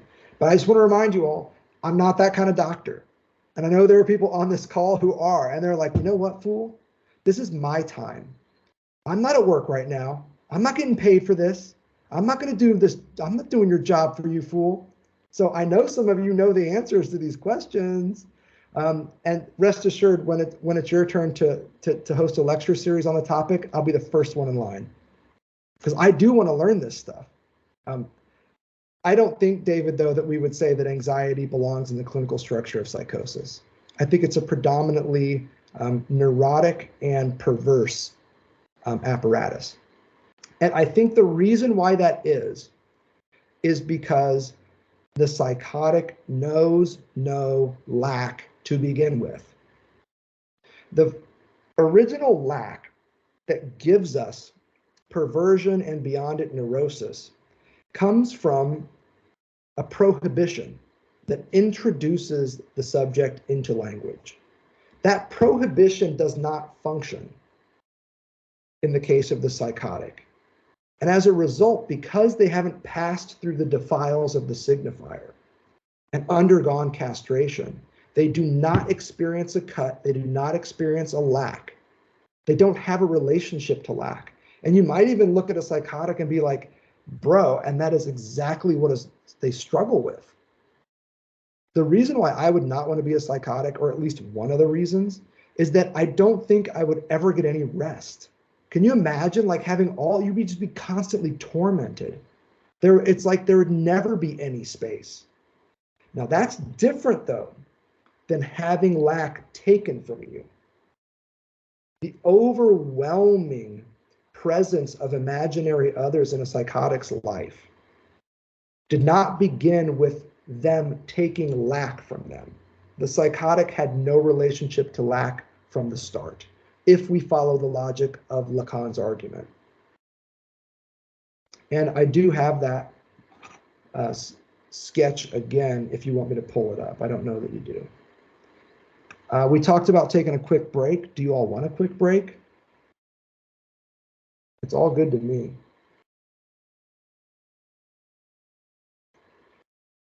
Okay, let's take 10 minutes per usual, and we'll come back here at 7:57. That'll give us a nice clean hour to punch some stuff out. I think we can. All right, see you in a minute. Thank you.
Hey, everybody.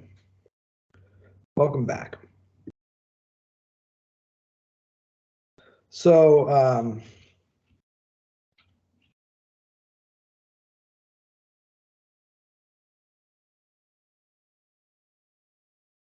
it's 7:58. We've got a clean hour left to work on. I think it might be useful to get a pass at this little a. According to some people, this is the seminar where he trots out little a. In fact, you can read on the back. This is like where he introduces the notorious little a.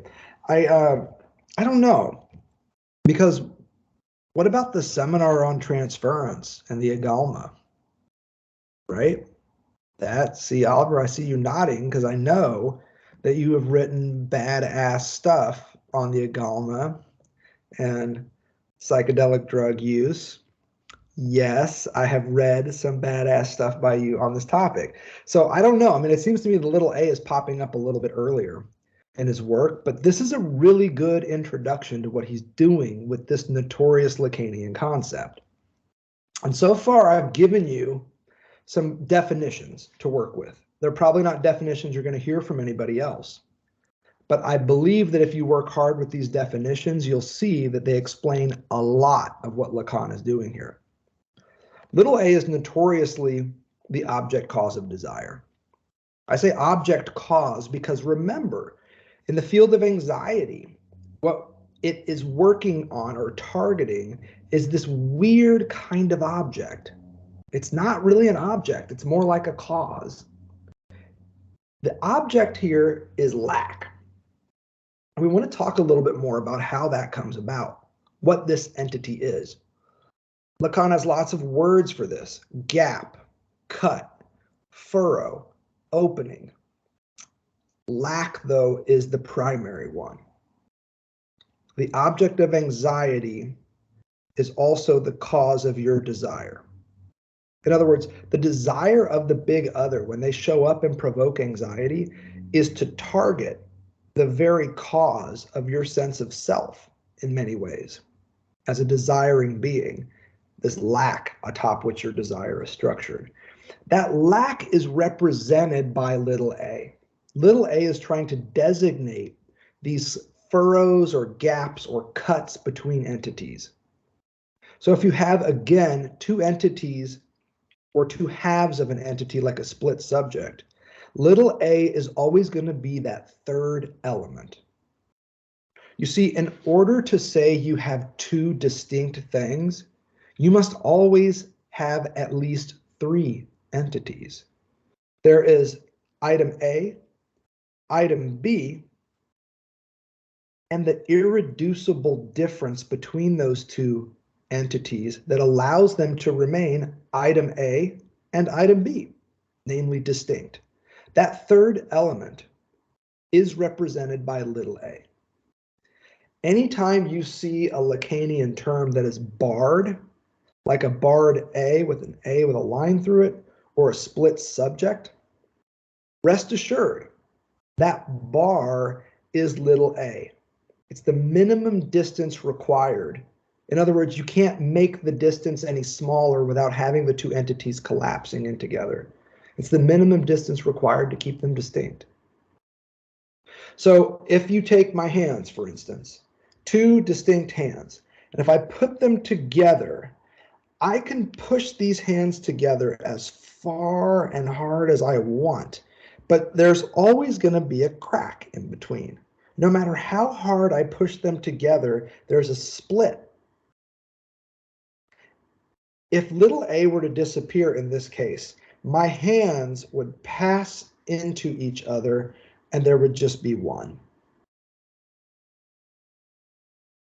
Does that make sense? If you remove the gap or the space between two entities that maintains their distinction, you now just have one. And if you really want to mess around with this and get creative, now turn your attention with this new concept to border disputes. Turn this new concept loose at the southern border. of the United States. Turn this loose on fence technology. Turn this loose on systems of security. Anything that is designed to maintain a border and carve up the world is going to have a lot of little a's in it. Little a is just an opening. And the important thing for us is that it's enigmatic. It's not an opening that readily appears to you. You see, we talked a lot about the split subject before I pointed out that there's that third element, namely the bar. That's the thing about little a. It's tough to keep your finger on it. It's tough to keep your eye on it. I think a great page to help us is page 161. This is about where we ended with Carolina's question on the real. She was reading more or less from 161, and I said, let's back up to 160 when the real pops up. I think these are great pages for us. Rather than read them all together, which you can do on your own, I just want to highlight some things. And I want to do that by drawing a little bit, per usual, and then giving you an equation, a mathematical equation that's going to look like some shit that somebody came up with in the 4th grade. Nothing fancy, but that's the idea. It's a simple mathematical equation that shows us how we get this little a. So if you all are cool with that, I'm going to shift to screen share, but first, are you cool with that? Pretty good? Okay. So we're going to go to screen share again. I'm going to do the usual and show you this black screen. Everybody see it okay? Yeah. Okay, thank you. Okay, so if you take the graph of desire and you pull a few segments out of it, Lacanians like to do this all the time. You can see the full graph on page 4 of the seminar. What I'm going to do is I'm going to pull out a little snippet of it and leave some of the other stuff out. So I want to highlight castration in the top part. And I want to suggest that there's this line that extends from big A up to castration. And you can see this little d of desire along the way. And I'm going to emphasize this a little bit because what I also told you is that one of the sites where we see A popping up is right here, on the way to desire and up into castration. We'll come to talk about in a second. This is the first arrow that comes out of big A. There's another arrow that comes out and points over here and gives us, again, meaning according to a not barred but full other. You can see this in the graph of desire, and then extends down to give us, you'll recall in some of the early graph work we did as Lacan is scaling up the graph of desire, our split subject. If castration is happening up here, I want to suggest that there's like a flip side of the coin. So don't read these as too far distinct. This is what's going to be called subjectification.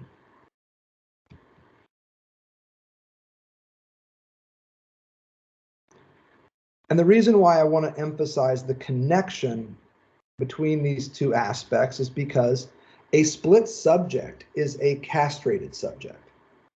And what that means is that they have given up on being just babies that can cry and get whatever they want, and they've accepted their alienation in a language not of their own making that they now have to use in order to get their needs met. You'll recall this is our basic definition of demand. Demand is need expressed in language.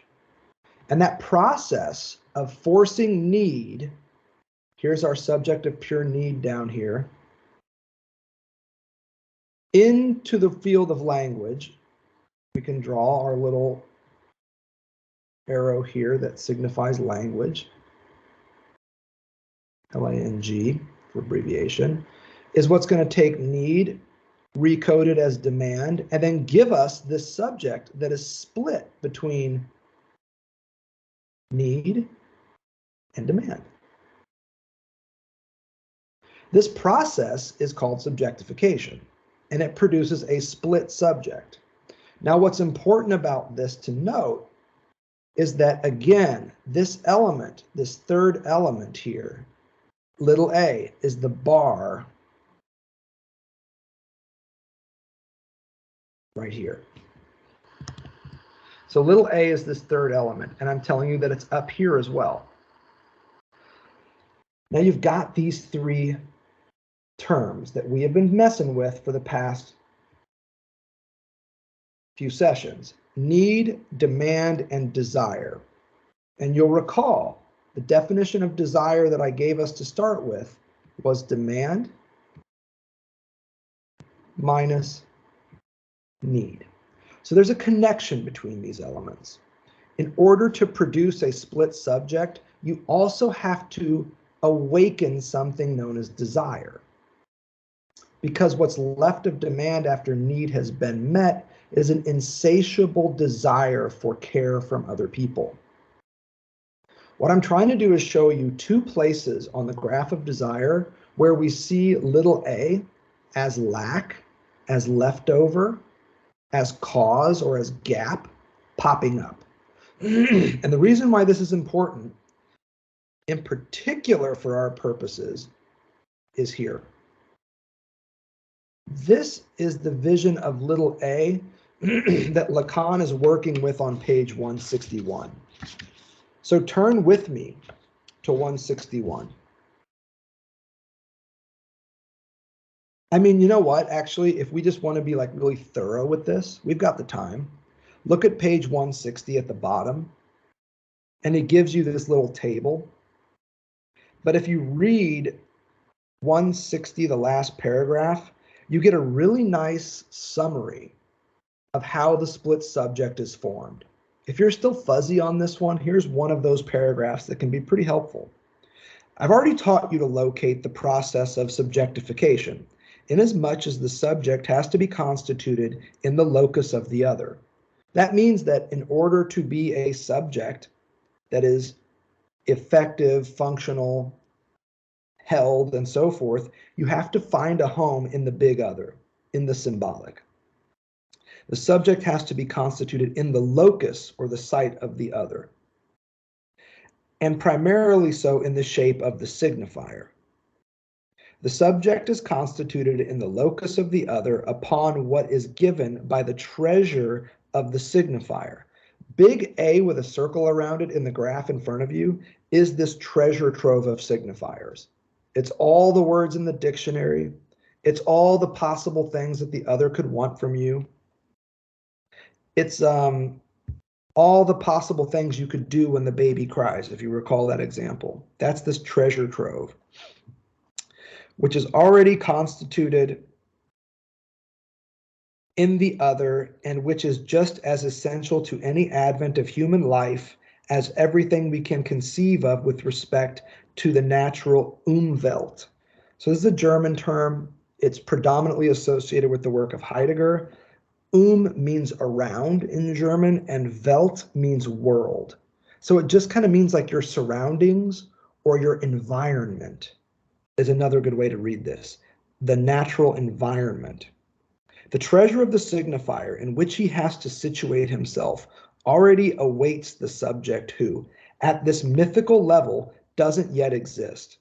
So this mythical level that doesn't yet exist is here on the graph. It's this triangle. It's the subject of pure need. This is a mythical being.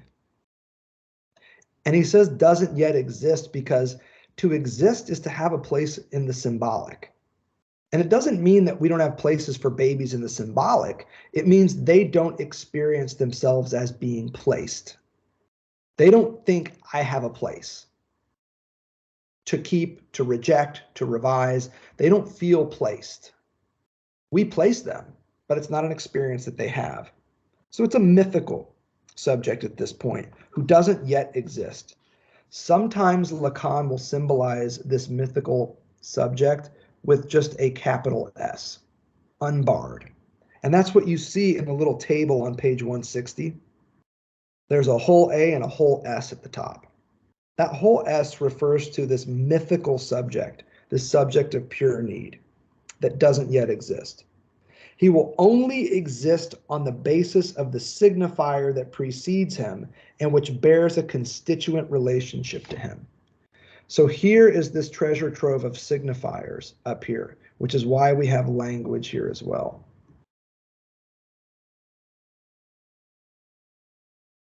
I'm going to write signification here. So you know that we're entering the field of the signifier here.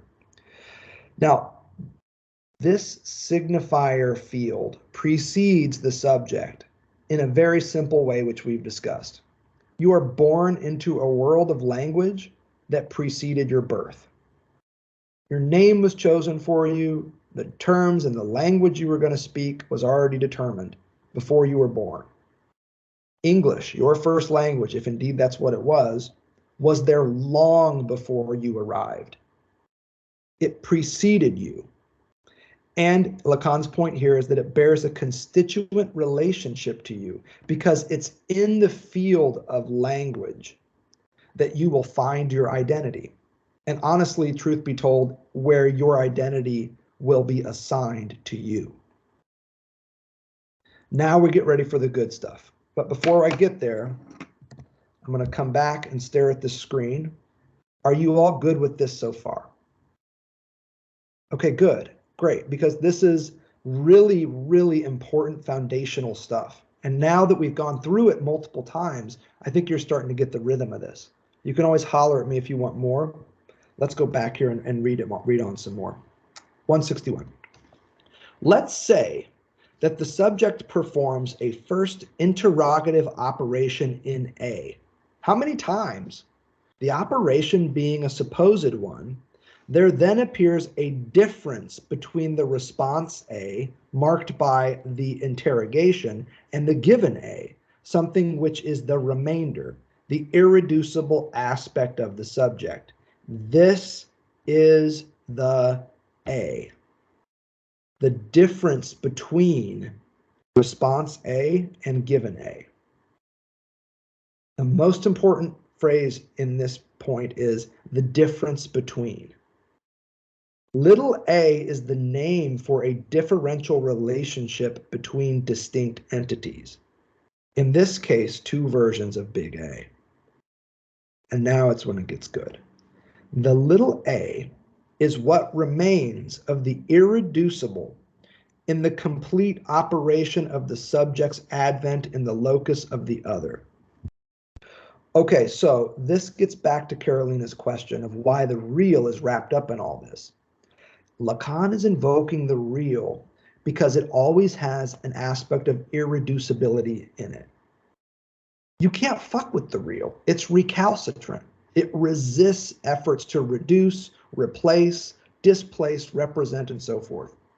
The real bites back. It is incredibly good at avoiding reduction.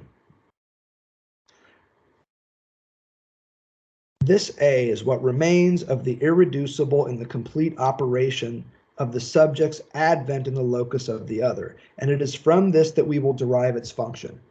So what Lacan is here saying is that the A in question is right here. And it's something that, if you want to think about it, spins out from this process.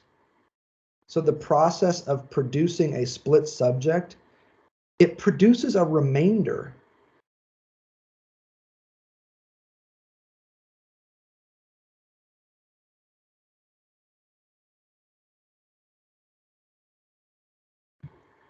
Something that is irreducible.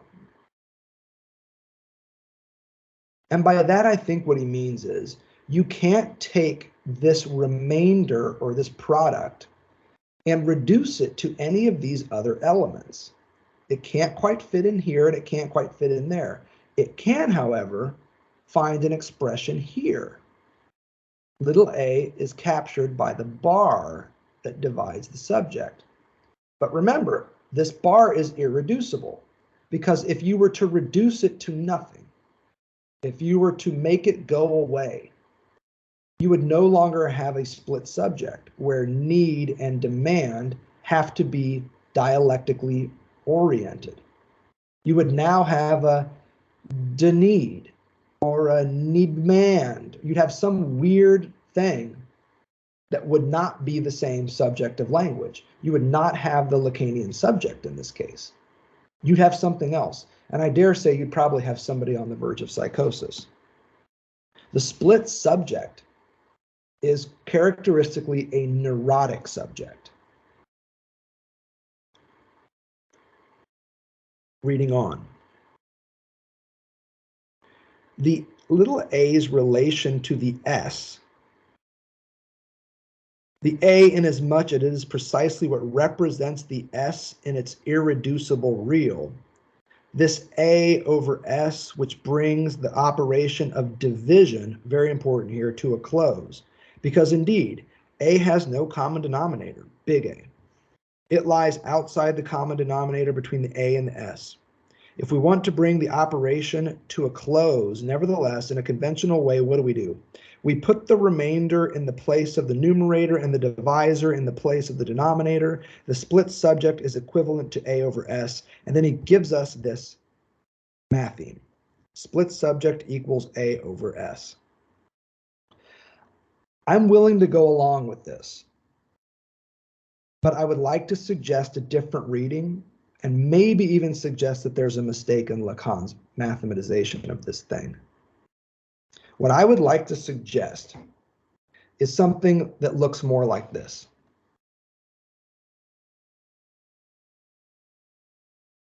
If we want an equation that can really work with us here, let's stick with some basic, as I said, 4th grade division. You recognize this sign. So here is our subject of pure need. Here it is down here, this subject, the capital S, and it is going to be divided by big A. Big A is going to shoot through this being and split it in half. When the subject of pure need experiences the divisive signifiers of their everyday life, what is produced is a split subject. But that's not all. What's left of this subject of pure need after the advent of signification in its life is a remainder. So I'm going to put a little decimal here, and I'm going to write that remainder as A. This, I believe, is a much better equation that captures the divisive practice that Lacan is working with on 161. Importantly, for our purposes, it also very clearly shows you what the remainder here is. So you could think of this as 3.14, and this goes on and on. That's what we've got here. Split subject, point A, where little a here is a remainder, some irreducible leftover part of this process of division. You can no longer divide this by big A, would be the suggestion here. Inasmuch as it is the cast off, as it were, of the subjective operation, we recognize in this remainder, through a computational analogy, the lost object. This is what we are dealing with. On one hand in desire, on the other in anxiety. Now that is important here. This little a that we're talking about here is simultaneously the cause of desire and the object of anxiety. And you remember how we traced that out. Just to be a refresher on this. The desire of a big barred other is coming for your little a. And as a result, fucking with your split subjectivity. So this is why little a is so damn important to questions of desire and anxiety. Because on the one hand, it marks the cause of the split subject's desire. On the other hand, though, when it is the target of a desirous big other, it is also the cause of the split subject's anxiety. So that's why we had this formula worked up. So you could see how the cause of your desire becomes the object of anxiety. I think that's enough for little a for now. The main things to remember again is that this is the cause of desire, which is why we position it underneath desire in this graph. It's what drops out or falls away as a remainder of the subjectification process, which is also the castration process, if you think about it. Which is why in this little division we have dot A, point A, because it's the remainder of a divisive process. In this case, where the subject is divided into demand and need, sociolinguistic and biomaterialistic. Here also down in the equation of the split subject, at the end of our graph of desire, you can see again that little a is also rendered as the bar, the very thing that divides, introducing a gap or a space or a cut between the two halves of the split subject. It is a third element. It occupies a position of thirdness in the field of split subjectivity. All right, let's pause for some questions. I'm going to turn the screen share off, but I can always flip it back on when you want. I have a quick question.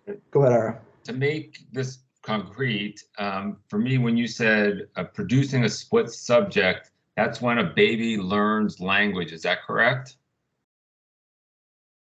Yeah, I mean, learning language might be a tricky way to put it. I like the idea that this would be the point at which a child doesn't learn language, but they learn that language exists. And I think that's a really important clarification here. Before a child learns to say the words that the adult uses in their life, they first recognize that those words are something to be used in life. And that's a really important distinction here. So the Bejahung that we talked about last time, this kind of affirmation of language that exists, that's not learning the language. That's just affirming that there's something out there known as language. And after that, atop that, that acceptance or affirmation of language, then you could get in there and like learn the rudiments of a very specific language. But first and foremost, there is an acceptance or an affirmation, in German Bejahung, that the child has to experience and affirm and accept that language is there in order to pass to the next phase of learning that language, of taking up their place in it. And I want you to just remember that this is a tricky thing to talk about because I speak about it almost in a chronological fashion. But the primitive affirmation of symbolization itself is logically prior. That's an important part here. Yes, chronologically, technically, it would occur before somebody learns a language, but it is implicit, presupposed by any language use. And the way that I tried to describe this last time is to remind you that when you have a disagreement with your friend or your partner or your roommate or a parent or whatever, there are an implicit set of rules of engagement that you both accept.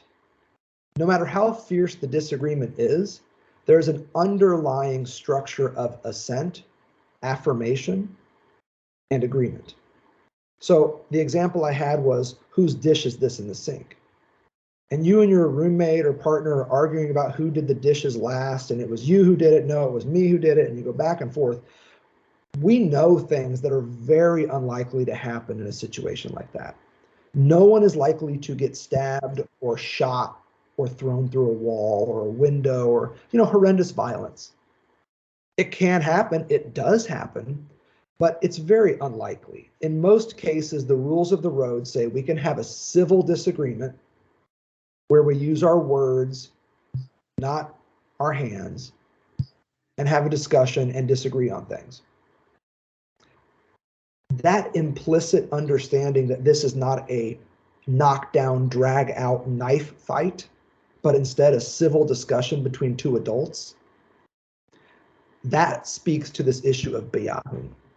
So prior to engaging in any specific disagreement, you have to recognize that this is somebody with whom I can have a disagreement along very specific terms. In other words, hold on, that point, go ahead, sorry. Just to reiterate real quick. In other words, at the foundation of every disagreement and every discord would be a tacit, oftentimes largely unspoken consensus. And that's the main point. And that would happen first. The same thing occurs with language. There's a tacit acceptance that language exists and can be used as a medium, if you will, prior to any specific learning of a language and use thereof.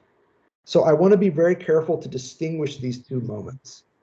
There's the moment where you inhabit a language, learn it, and start to use it. And then there's this presuppositional moment when you acknowledge and affirm the existence of something like language. The name of the Father, the know of the Father, prohibition, castration are all anchored to that primitive, primordial affirmation where you say, this thing exists, and now I'm going to accept it or reject it. The reason why we have psychosis, according to Lacan, is they never undergo that primitive, primordial acceptance of the existence of language. There is no beyahun that occurs for the psychotic. The neurotic and the pervert diverge further down the road, but at this stage of development, they're on the same page. They both acknowledge the existence of language. And then they do different things atop that.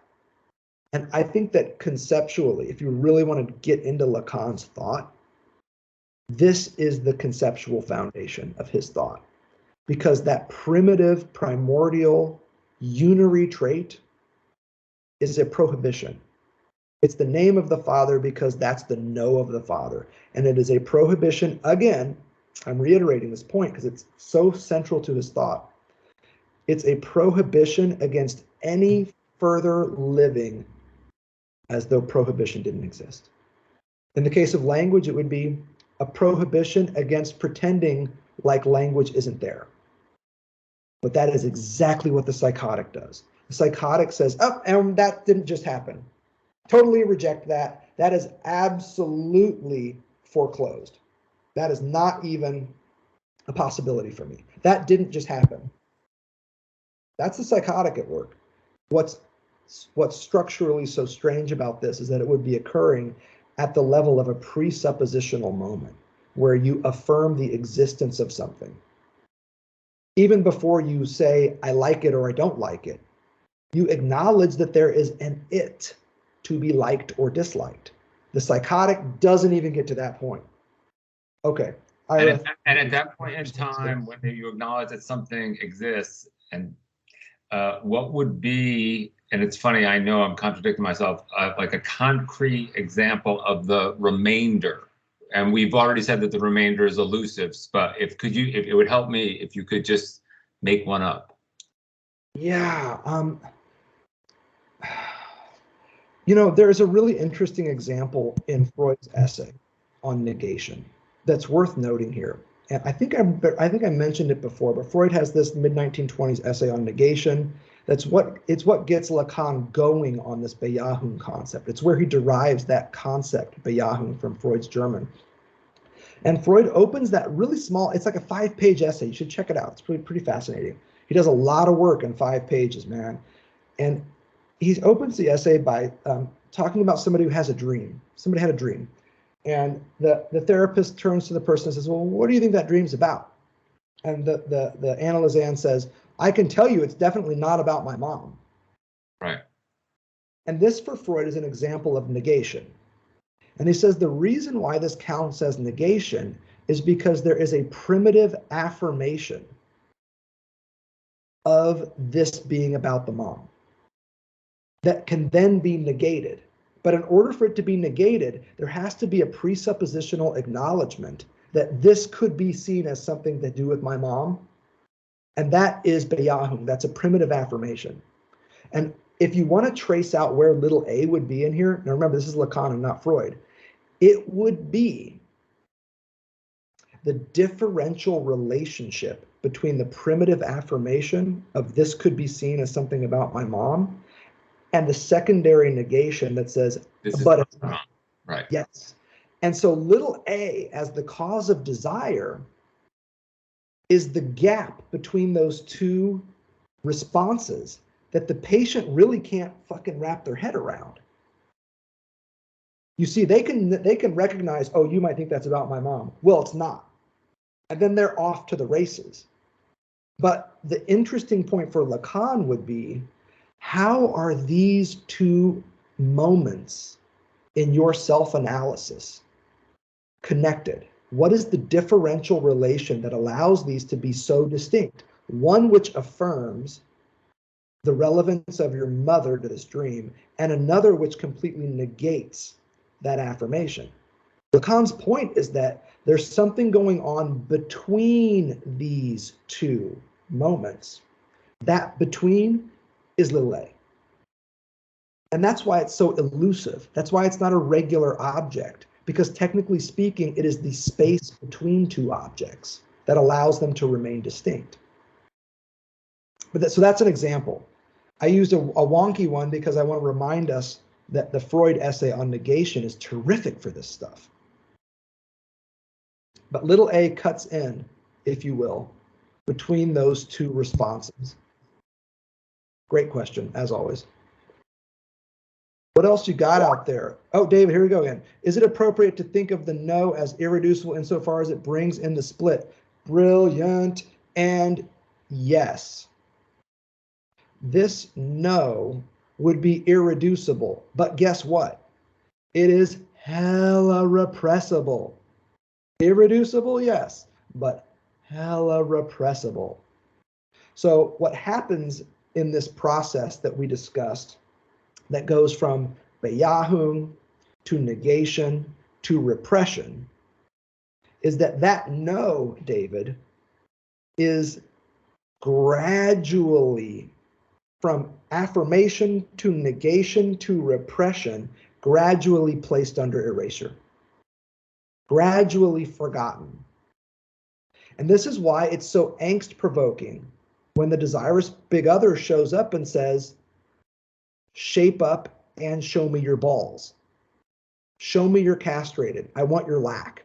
It's terrifying because what they're asking you to do is resurrect the very thing that you as an ego don't want to think about, which is the fact that you are not an independent, autonomous, individual being. You are a dependent, heteronymous, subjectified being. You are subjectified to language. And the primitive subjectifying moment is that no. And that's exactly what the desirous other wants from you. It says, show me your no-no. Show me your no-no spot. Show me that you've undergone the big no-no. Show me that you're split, divided, heteronymous. And the ego is like, that's not true.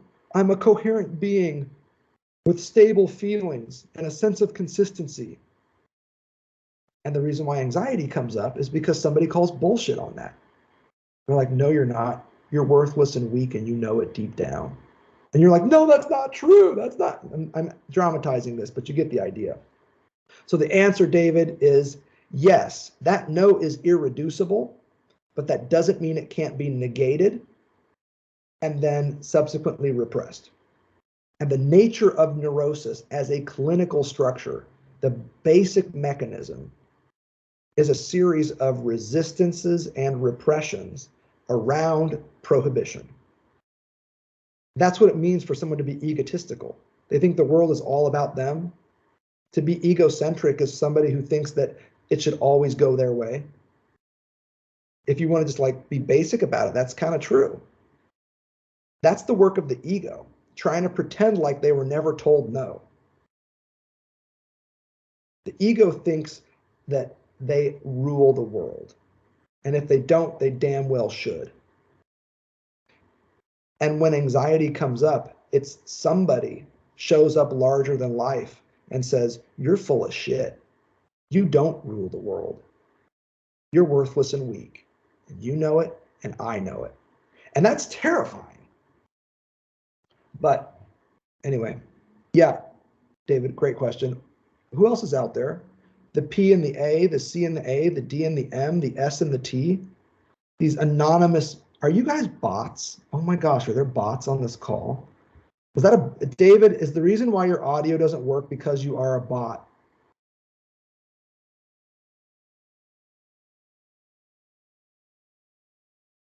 This is like checking the box where the stoplights appear. No, ha ha ha, I'm in the library. That's exactly the kind of shit a bot would say. Okay, totally understand, David. We're really happy that you're sharing. Maybe I'm with us.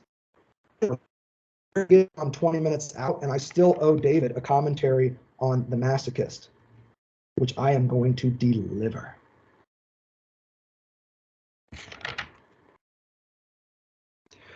Okay, we're at this crossroads now. And what's going to happen here is I'm going to turn the page. And the page is going to take us to another page. And this page is going to have a different topic. And so this might feel like a bit of a shift. But what I want to do now is return us back to the topic of perversion. And the reason why I want to do that is because this is one of the clearest places where we see somebody showing up and trying to produce anxiety in another. The two clinical structures that Lacan wants to speak about here, subsets of perversion, sadism and masochism. I told you at the start of our time here tonight that the sadist and the masochist both believe that they're helping the big other get off. That is their fantasy. They think that what they're doing is giving you what you want, helping you get your kicks. That is the fantasy of the sadist and the masochist, but it's not their truth. The truth of the sadist and the masochist is that they are in fact getting off on making you anxious. And I'm not making this up. It's on page 152. You can check it out. What Lacan is here noting is a difference between the fantasy of the pervert and the truth. The fantasy is, I'm just here to get you off. I'm in service to your jouissance. Wrong. The truth of it, Lacan says, is that what you're doing and what brings you jouissance is me in an anxious state. You're not trying to get me off. You're trying to rile me up. It's not jouissance that you're trying to produce in me, but anxiety. And I want to end with two examples here. The first is from last time's readings, God as a sadist. On pages 79 to 80, we see this commandment from God. Just in time, Geocosmo. You could not have picked a better time to come in. Geocosmo is a retired rabbi, as some of you know, so this is going to be pretty fascinating. A little bit of an echo there, but God says, Ecclesiastes, enjoy. Enjoy your wife, enjoy your food, enjoy your job. This is like a commandment of the superego. And it is, like all superego commandments, a sadistic one. It is impossible to satisfy because we're castrated. We can't enjoy like a god. Castration is an obstacle to enjoyment. Split subjectivity is a barrier to jouissance. We can't enjoy like a god, but we really feel like we should be able to. This is that work of the ego that I was just talking about. I know I can't enjoy like a god, but damn it, I really should try. Here's the deal though. When we try to enjoy the way that Ecclesiastes asked us to, we stumble. We stumble on our own castration. This is exactly what the sadistic, in this case God, wants to see. wants to see us struggling to live up.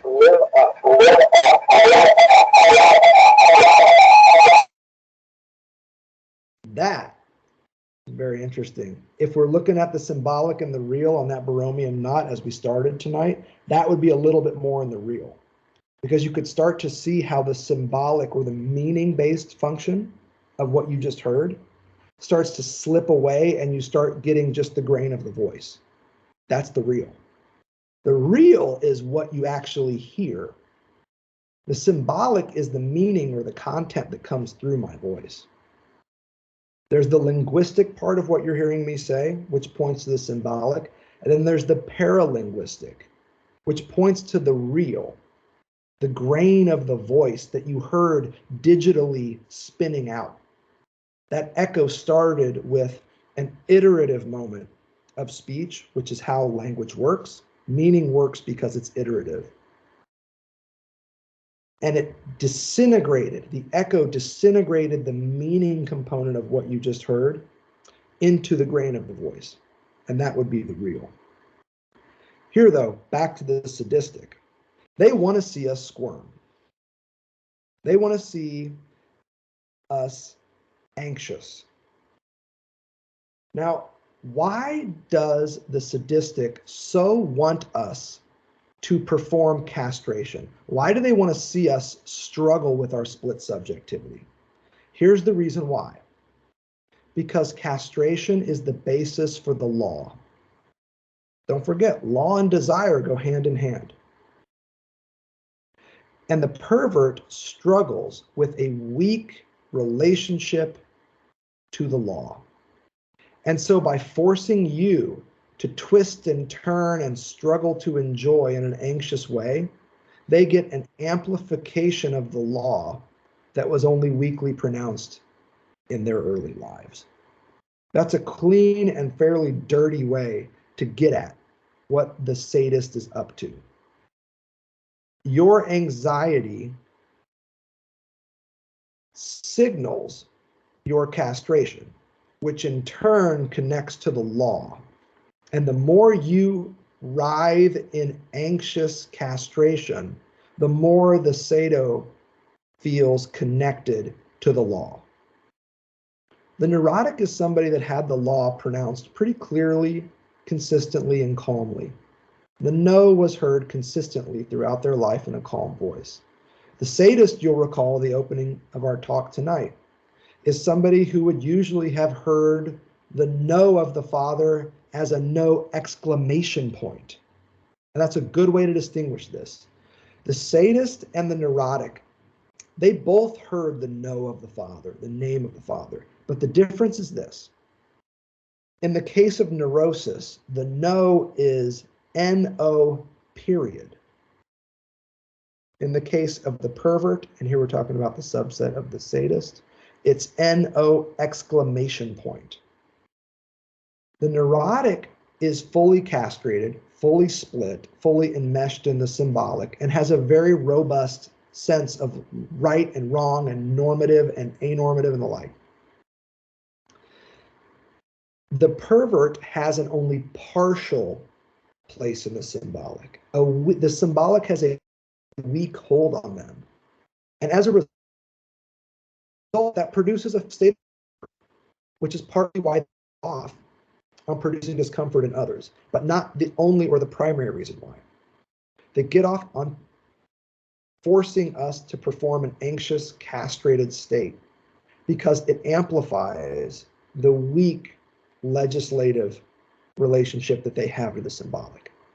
Remember the example. The sadist doesn't get off on hitting you with the stick.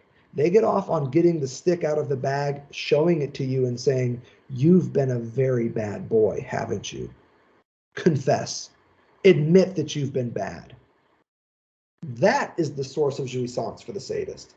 The strike of the stick afterwards, come on, that's not where it's at. Where it's at is watching the subject tied to the chair squirm and a bead of sweat run down their forehead as the stick is produced and shown to them. Because that's how the sadist or the pervert learned the law, was at the end of a stick.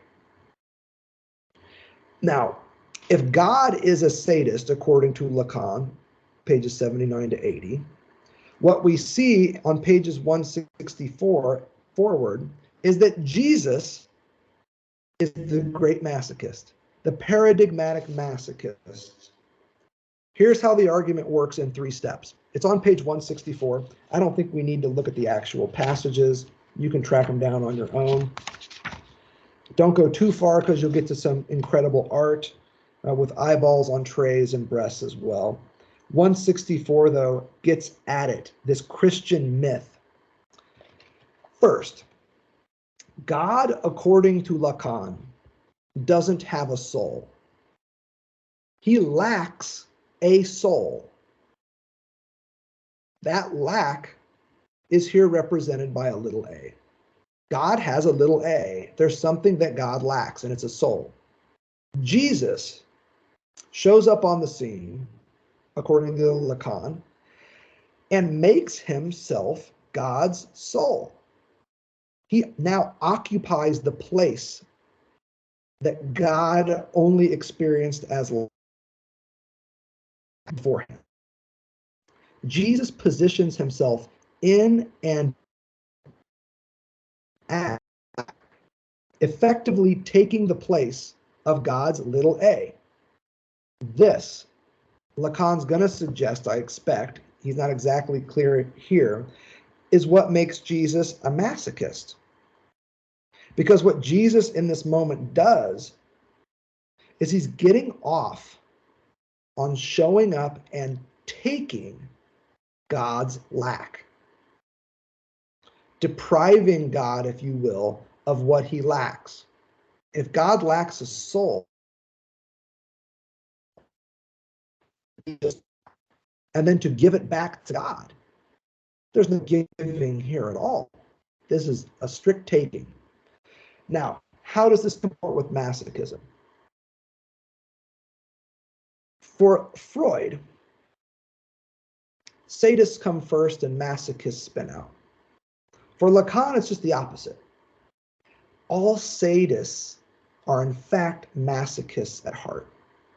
And what Lacan means by that is that the masochist is somebody who at some level gets off on their own pain, on their own self-mortification, their own humiliation, on being reduced to little scraps of flesh, on being reduced to the worthless pieces of shit in other people's lives. Now that's a lot of pain to handle. Sadists are masochists who can't handle the pain, and as a result have to dish it out on other people. This is Lacan's reading. We talked about God as a sadist. Here we're dealing with Jesus as his masochistic component. The Catholic Jesus is about as masochistic as it gets. If you, in fact, run the gamut from a Mormon Jesus, Church of the Latter-day Saint, to a Catholic Jesus, good Lord, let me tell you, the Mormon Jesus is shirtless, muscular. The Mormon Jesus is pulling a wagon with 18 sheep in it, the veins bursting on his neck. Wavy blonde hair, which we know is BS. He's strong, he's vital, he's vibrant. Now imagine the Catholic Jesus. He's emaciated. His face is bloodied and cut. He's been stabbed in the side. He's on the cross. The Catholic Jesus is a crucified Jesus. He is suffering, like so many martyrs have before. In so doing, the argument would go, Jesus makes God anxious.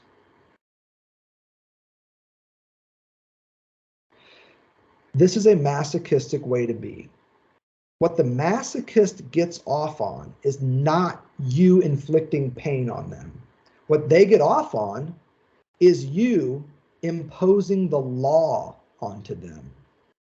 The masochist enjoys not so much being hit by the stick, but having you tell them about the stick. The stick I'm about to hit you with has been used to hit so many men like you in the past.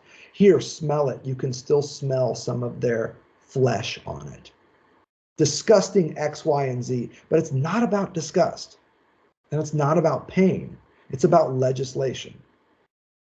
If the sadist gets off on imposing the law on others, the masochist is somebody who gets off on having the law imposed on them. Jesus fits the bill, according to Lacan.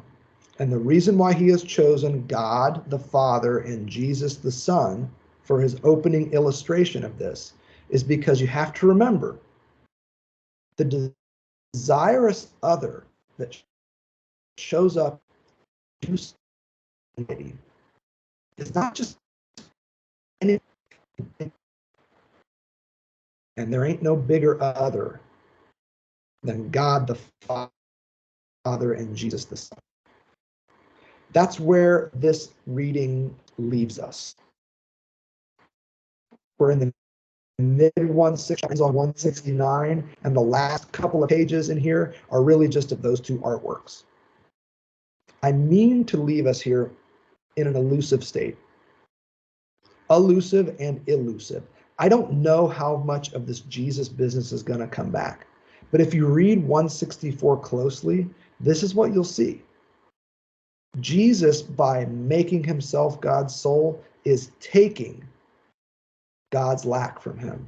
And as a result, God now experiences a lack of lack, which we know is the condition of anxiety. The masochist gets off on you wondering if the stick's going to be big enough, if they've had enough. You see, the villain is there pounding away on the victim. And the villain leans down to the victim and says, "Have you had enough?" And you know what the victim does.